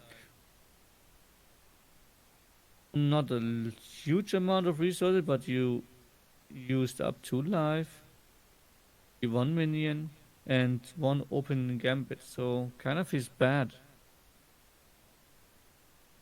And 20th century just goes down, plays Dancing Blades, and has board again. Yeah.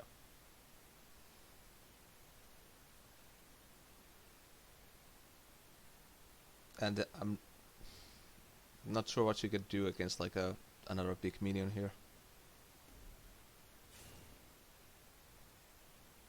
Yeah. Like Calligrapher Oh, is a pretty annoying Calligrapher. card to deal here. I didn't see. What did they mill? It was a Assassination Protocol, Uh, and that was the Dakona. Which is very unfortunate, I think.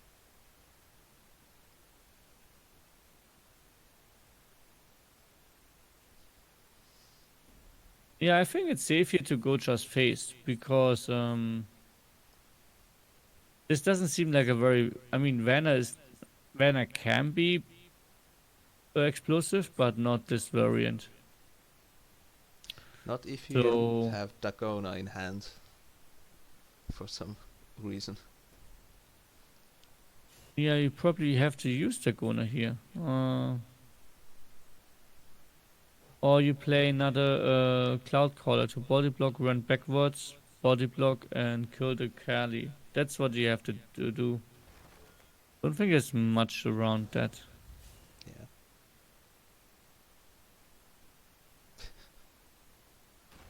How does it work if a Dagona swallows a Dagona?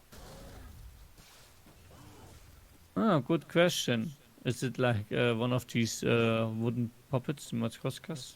Yeah, Matrushkas. Well, I wonder why they didn't replace anything. Because true. how they use the chromatic code to keep both 4/5s with that. Oh, Eternity Painter. That sucks. That's a lot of your damage output just going nowhere now. Yeah, that's why I said like I don't agree with the. Of course, they have the EMP in hand and now put it down. This There's build, only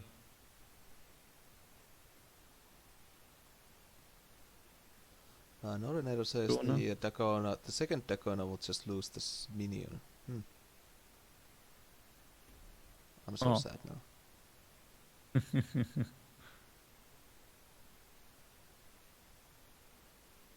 It's kind of interesting. Lincoln is not actually replacing like the EMP, for example. Like, what are they waiting for?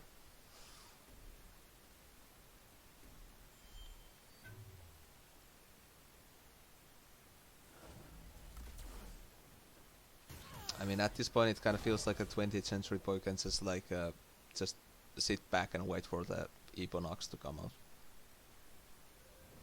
I mean that's what you usually do with the deck rune, no? Yeah. And if you kill them on the way to the draw, then it's fine. Yeah. But the late game, you usually win. Yeah. But in this case, Lincoln is just kind of letting him get away with it. So, I don't know. Oh, there's a Dagona.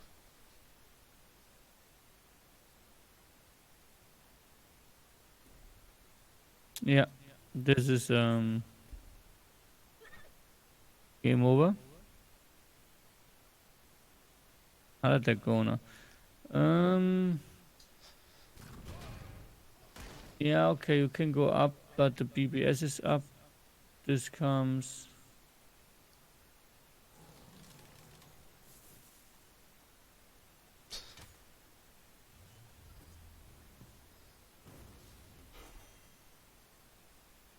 Yeah. Yeah. You need another body block.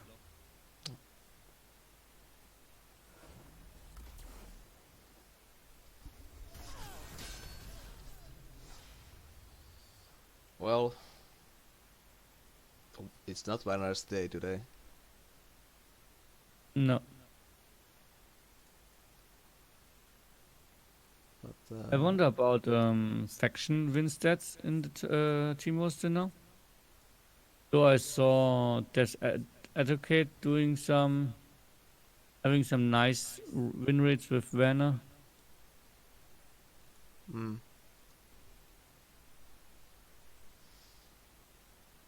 I mean, the Banner wasn't doing that badly in the World Cup either.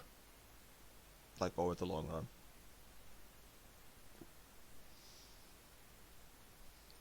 But I'm gonna be very interested to see how the trend is gonna go up in the future weeks.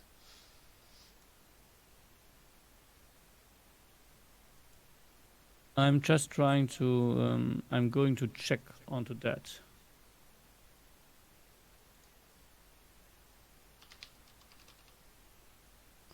I'm just gonna get the So next game ready. Sabi won 2 games with Vanna. on week 1, went 2-1.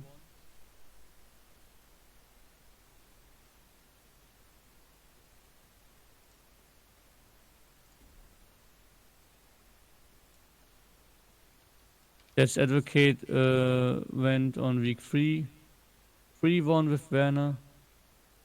But I have to say, other than that, it's well, Draco is 1-1. Looks kind of bad. For 1 hour, you mean? Liner is doing really well. Yeah, I think it's kind of easy to ban so the liner is doing well, or Birch is just crushing everyone. Either or. Also, Vitruvian is doing pretty well. Now, that I need some stats on.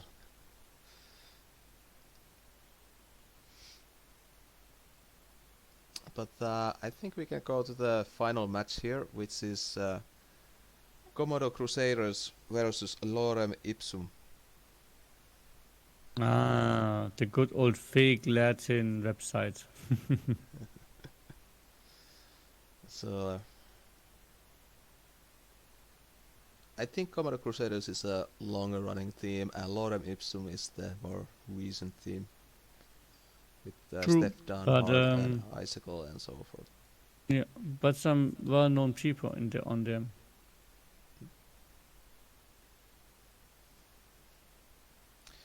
And these are the bands they have chosen for their teams. So for me this seems pretty standard affair, but do you see any peculiarities? I see a mirror. Almost. Yeah, Obese, Reader. Again, the Dream Shaper, and again, I wonder if they had to choose a Dream Shaper because the neutral ones were already done. Mm. Yeah. First week they banned Golem Metallurgist, so they said now we go for Dream Shaper. But it's interesting that Commodore Crusaders they banned 2 cards from Vitruvian. And nothing from Songhai. Yeah, that's well, they say Vault is like the number 1 list or like very top there, and I just kind of think that's kind of distorting people's perspective on Vitruvian sometimes. Yeah, that's true. But I look at their bans from first week, and there I see they banned Juxtaposition and Obist and Golem Metallurgist and Mercantor. So it seemed like they how would you call it? They didn't pace out themselves very well. So I think they had to take weaker bans on the second week. Yeah. Well, that was the. I kind of like that rule that you cannot ban the same card twice in a row, because it kind of Yes. forces you into this kind of situation if you're not careful. And hopefully it will Yeah. also bring out more interesting decks, because then you have to play against either stronger decks or like play with the more weaker decks or more interesting decks. I liked But it too. for now, yes. So this is the first game of this set. So let me just pop it up.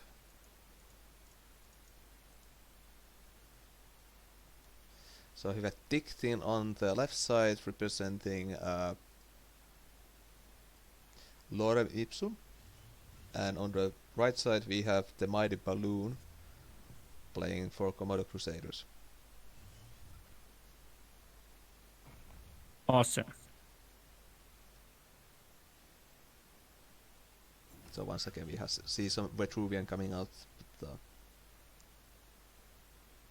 but we And also it see seems like Ragnar. Tictin is playing a standard aggressive Ragnoran list.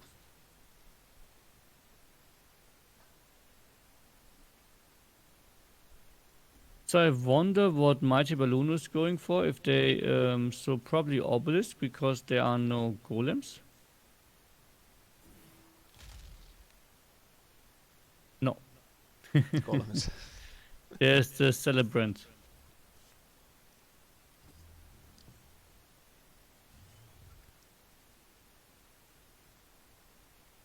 Oh wait, moment. I think I confused the bands right now.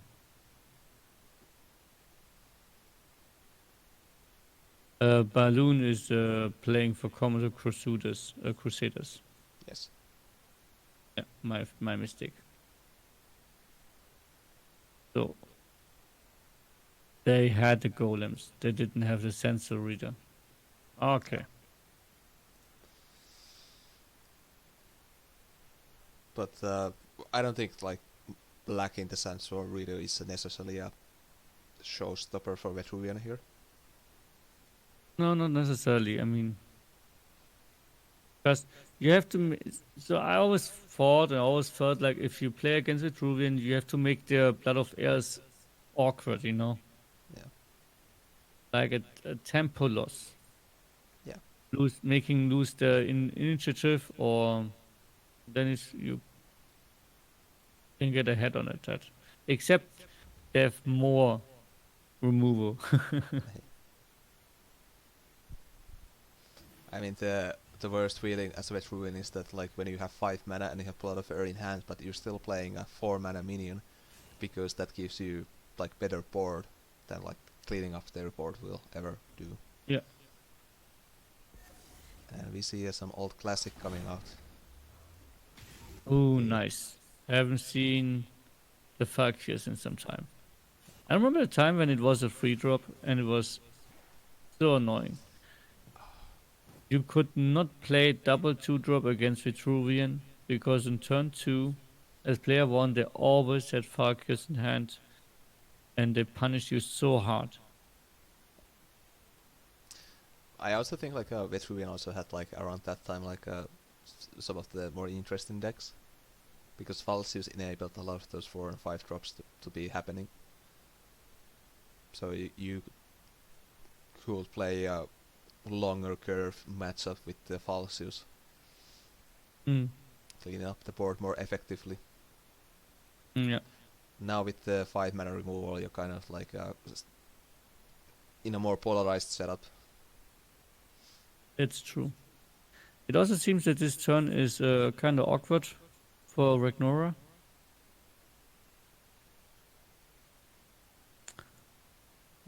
Yeah. You could kill the one of the minions. Maybe play an egg and activate it, but not sure it's doing that much. I mean, you get another body on board. Seems like that's gonna be Yeah. the play here. And that's what they are deciding to do. I mean, it gets rid of the Falsius here, but it doesn't actually prevent Mighty Balloon from ramping up here. Which Yeah. seems pretty hopeful.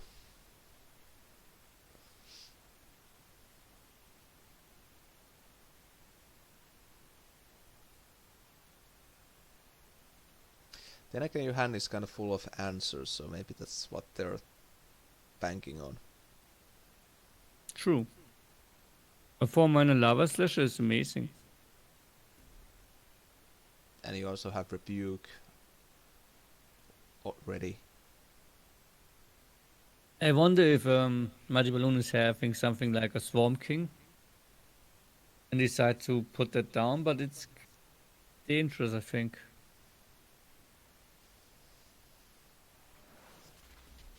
First fish and clean up the board again.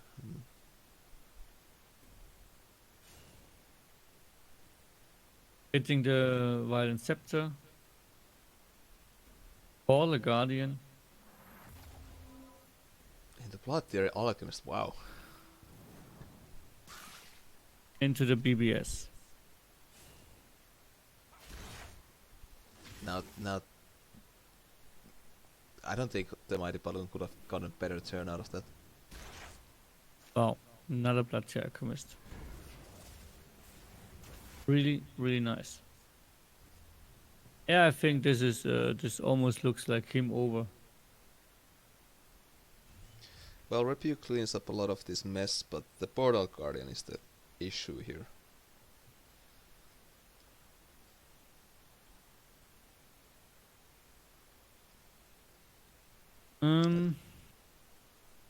Yeah, they have 6 damage with the Lava Slasher, but then they play into Frenzy. And they should move first before they play the Rebuke, because the Frenzy damage will hurt them. Mm.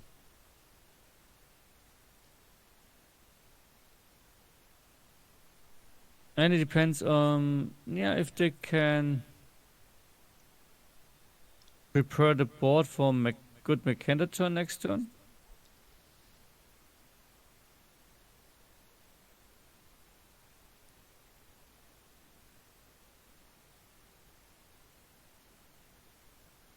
Okay. I probably would have still rebuked here. Oh, they went with the slasher on the free golem. Ah, I see. I thought they would weaken up the Portal Guardian for some rebuke or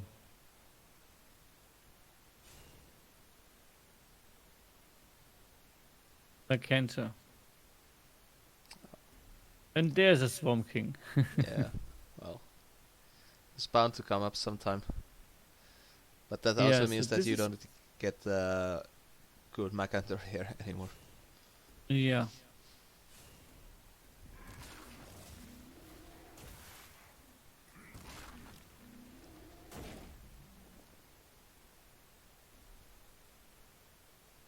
But that's why the shoulder patch is it's a good card if you can deal with it.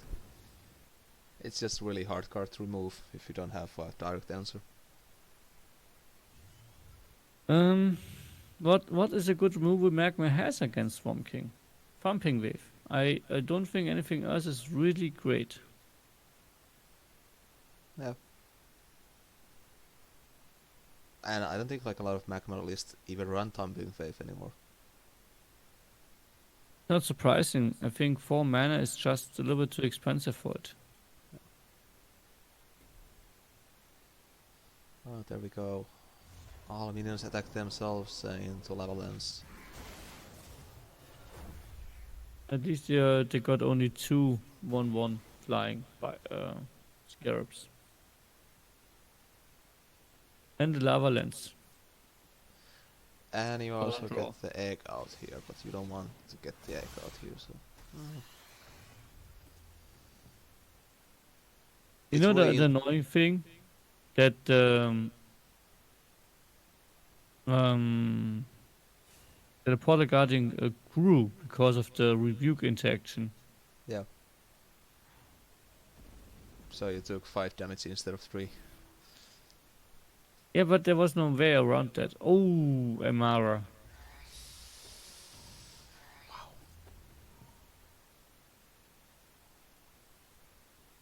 The mighty balloon pulling all stops from his machine. He's playing the good Vitruvian stuff. Yeah. And keeping the 1/1 alive as a body blocker. Now it has to be a Mechanta turn, I think. But it's a really bad one. I mean, if you're cleaning up Amara with your face, you're taking 10 damage. Yeah. You're And they have basically 6 dead. on board. So Yeah. you're probably dead. Dead to Falkius.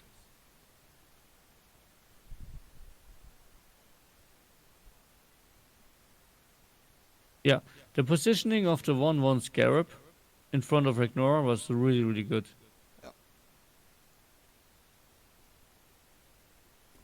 But even if the Scarab wouldn't be there, I think it wouldn't matter that much. Because Mechanta deals 6 damage, and Balloon heals by Yeah. 5.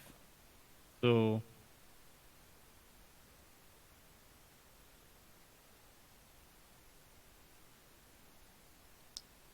Basically, the Mighty Balloon has like managed to push the Ragnora into really awkward position here, yeah. and that Macanthur was. Uh, Control suggests you have to draw. You play BBS, draw 2 cards, and hope for Ekmov because the Mercanta play is a losing play, and I think I kind of. Yeah, probably. I well, think Mighty Balloon has still some good stuff in hand. And even if it's only Golem plus Dream Shaper for draw. double Dream Shaper. Yay. Yeah. That's another Golem. Well, now you kind of have to just pray for good cards in your list. But even if you rebuke this board, you're still pretty close to dead.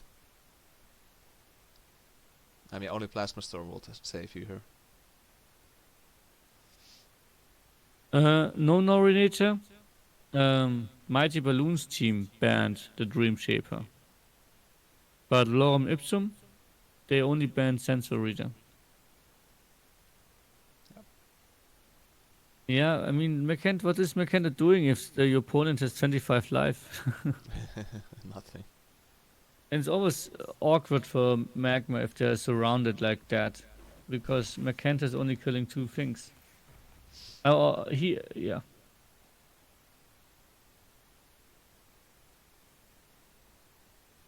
Yeah, I'm not totally sure if I agree with this Macanthur at all. Like, Spammer Noob said Slasher Binder, and I think that makes a lot more sense than the other play. But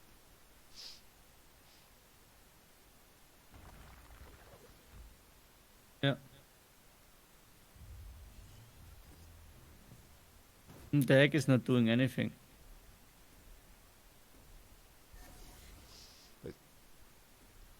I'm just kind of curious, like, why they decided to replace the draw card. I Whatever. mean, Homeostatic something.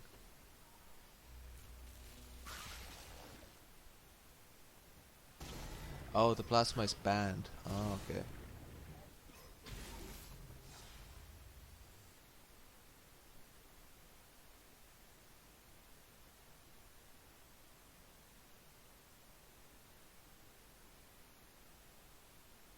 Let's see. Yes, plasma was that's banned. Ragnarok can be so good, but if they shut you down like that, if you're always on the back foot, I really like the Mighty Balloons list as well. Like Swarm Kings with Aymaras is a very interesting choice. I'm not totally convinced it will um, work a lot of the time, I'm but not surprised you like this deck. Asa Falsius is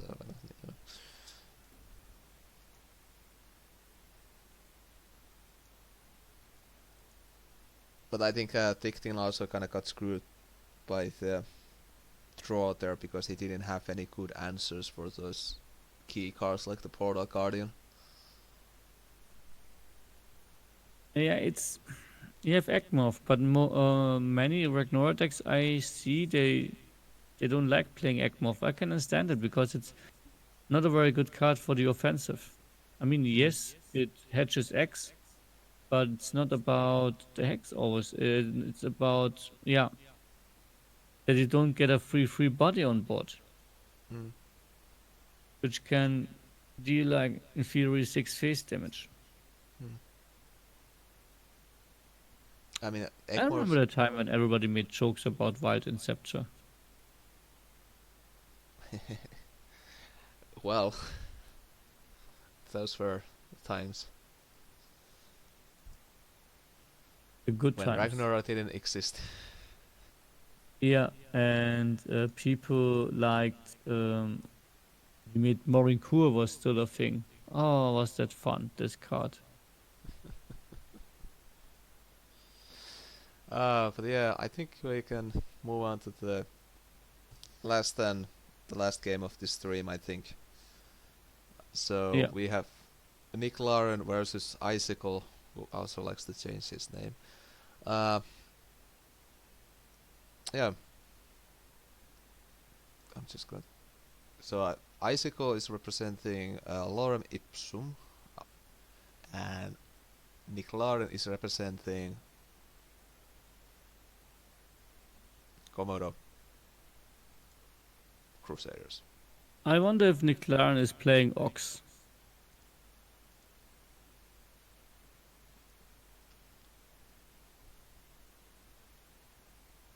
We'll see very soon. Yeah, And we also see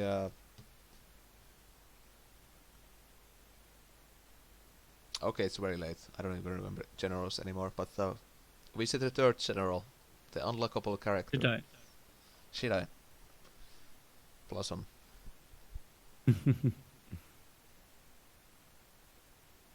Could be Arcanists.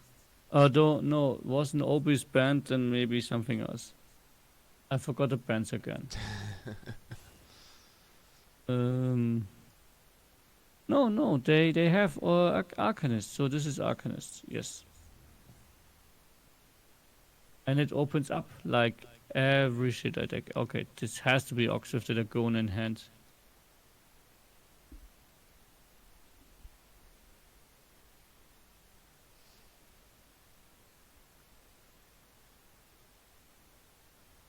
So the question is there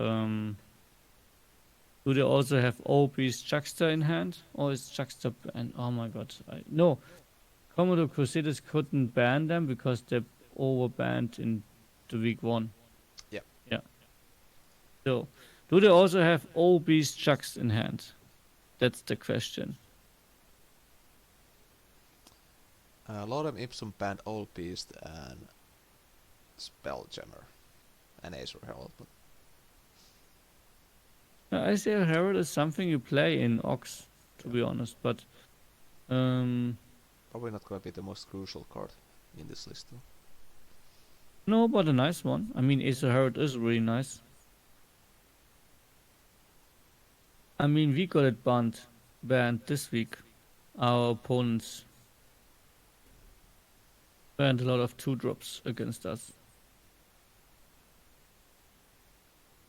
Acer Herald, Crypto, what did they ban? Promisist, I think. No, Crypto, Metallurgist, Bloodtear Alchemist, Acer Herald. Also feels like we had Bloodtear Alchemist banned. No. Also feels like we had Metallurgist banned every week. Yeah, here. And no, here not. Okay. Not in week 2. But in 3 out of 4 weeks we couldn't play Metallurgist.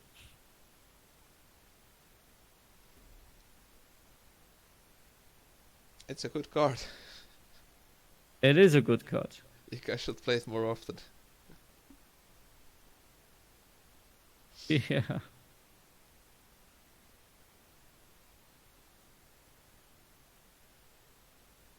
So, an aggressive Battle Pando, Sparrowhawk. Doesn't seem like a mantra list, so like And now? Oh, they're stealing. I the emo so I game is couldn't very see, strong. but I'm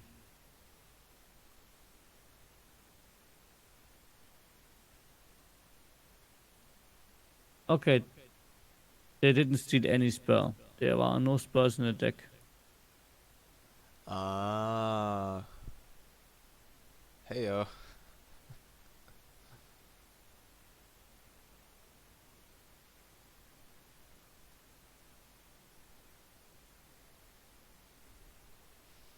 I'm kind of curious if the Icicle is just like playing good card song high, or if this is actually gonna be some kind of uh, This is hard assist. Arcanist 100%.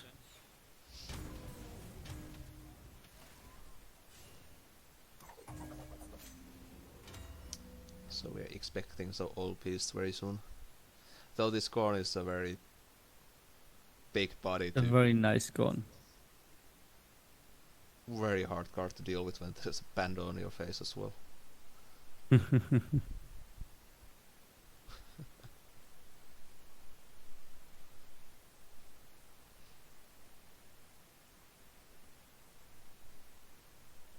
you think you should replace here anything like a Primus Fist or something? Hmm.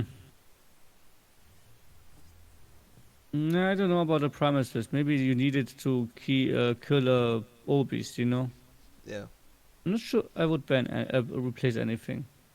And you also haven't played any 2-drop. So I have some experience playing Ox, a deck really enjoy, playing Poncho's variant. And I'm always trying to keep the cards I need for my trial. So, in an ideal case, you play the cards you need to play to clear board and to fulfill your trial at the same time.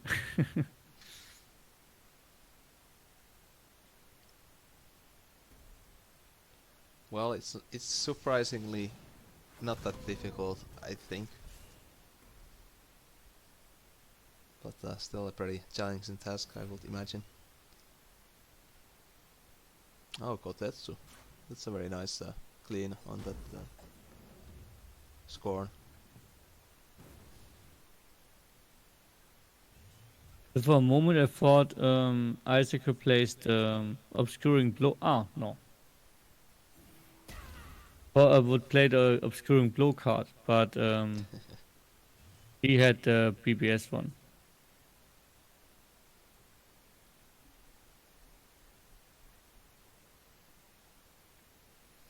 Well, there's the a Mage Sworn coming out, which I would imagine is a pretty nice card to have in this matchup. Yes. Mage one is amazing. So, any match. So, look at that. They can kill the Beast, which is a 4/6 now with BBS plus the Primus Fist. Very nice clean. And play. Or they do. They say, whatever, you know what. I just play Mage one. Probably they decided for Mage one because it's a 6-drop, it progresses a trial. But I think Primus Fist into Celestial Phantom BBS would also have been an option. Or you can just play 3 Primus Fists next turn. Yeah, of course. I mean, It's you all can. enough to go.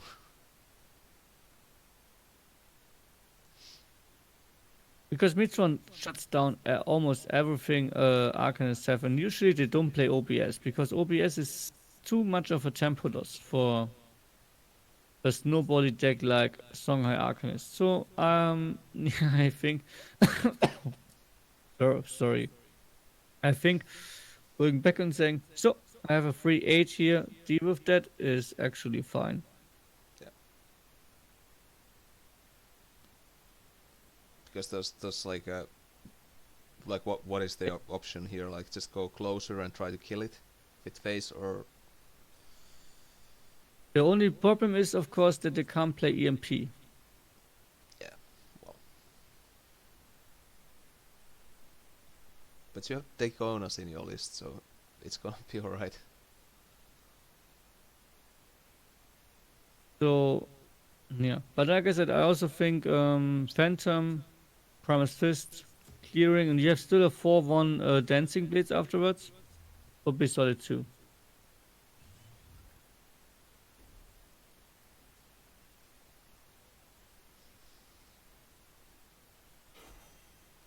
Four wins, but I wonder what the 4 wins can do.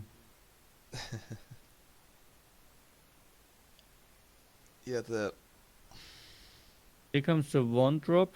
So they had played a 4-drop, a 3-drop, a 5-drop, 4-drop, 3-drop, 5-drop, 2 drop. 2-drop now, 6-drop. So they just need 7 or 8 drop. I think they can fulfill the trial with the 1-drop, right? Because this is the 1-drop is the 7th card. No? But have they played any 7 or 8 mana minions? 2, 3, 4, 5, 6. Okay, they're missing one, right? Yeah. So they need a 7-drop or an 8-drop. Yep. What happens to me, not all the time, but several times, is that I think, oh, I have an amazing game, a turn, and then so I play this minion for full trial, then I play Ox, and then I play another minion to get the summoning damage. And every time I think of this plan, I misorder and play Ox as the last card.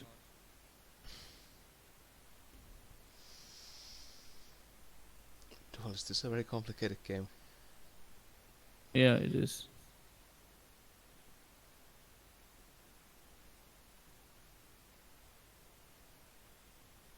Icicle is kind of in a bind here now. Like he can't just keep going answering the board and staying where he is because his game plan is completely locked now.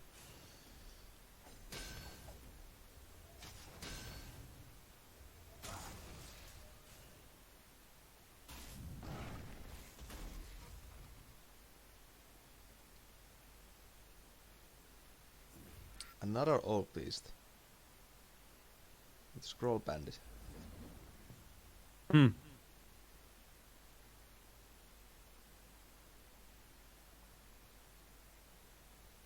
I think you just trade into the Obis with the Lightbender and then or you could go no. Could go also face maybe. Well, you could just complete the trial here as well, right? Or that. Yeah. You could fulfill the charm.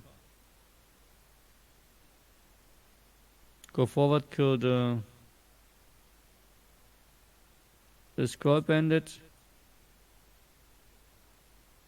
On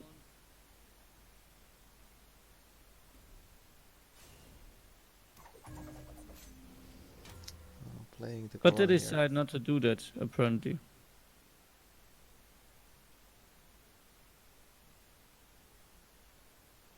Well, you're gonna have the game locked for your side, so Nicola actually I said think that they're going for Kron plus Bloodshare Alchemist. Yeah.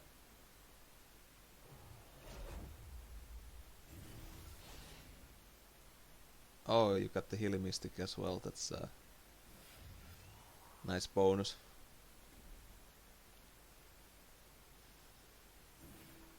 As Nicola pointed out that Icicle probably only has Lightbender as an out here. If even.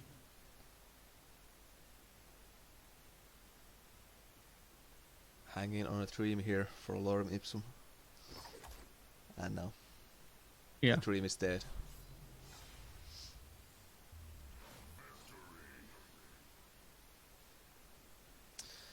But well, that was a very convincing showing from Matesworn. Yes. Power of Matesworn.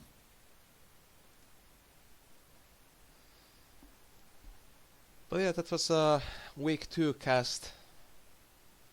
And yeah, really interesting games this week, I think. Like interesting decks and a lot of variety. How about you? How do you feel? I really liked them. I liked seeing some. It was interesting. We saw a lot of Ox, but I have no problem with that. I really liked that deck. Um, it feels like how to play in the way you play it. It feels like Wanderer, very minion based, Mm. but it doesn't feel as strong as Wanderer, and therefore I feel better when I play it. And most of the times you win without a trial. That's also something I like about the deck. Yeah. In a And very other than that, we saw some really solid plays. We saw some new players. We saw old players. That was really good. And I'm curious what we will see in the next weeks. me too. I mean the decks and the level play is picking up. I can feel so. It'll be very interesting Team Wars. I hope. But yeah, thanks a lot for coming by for this session. Thanks for having me. Absolutely, it was a great.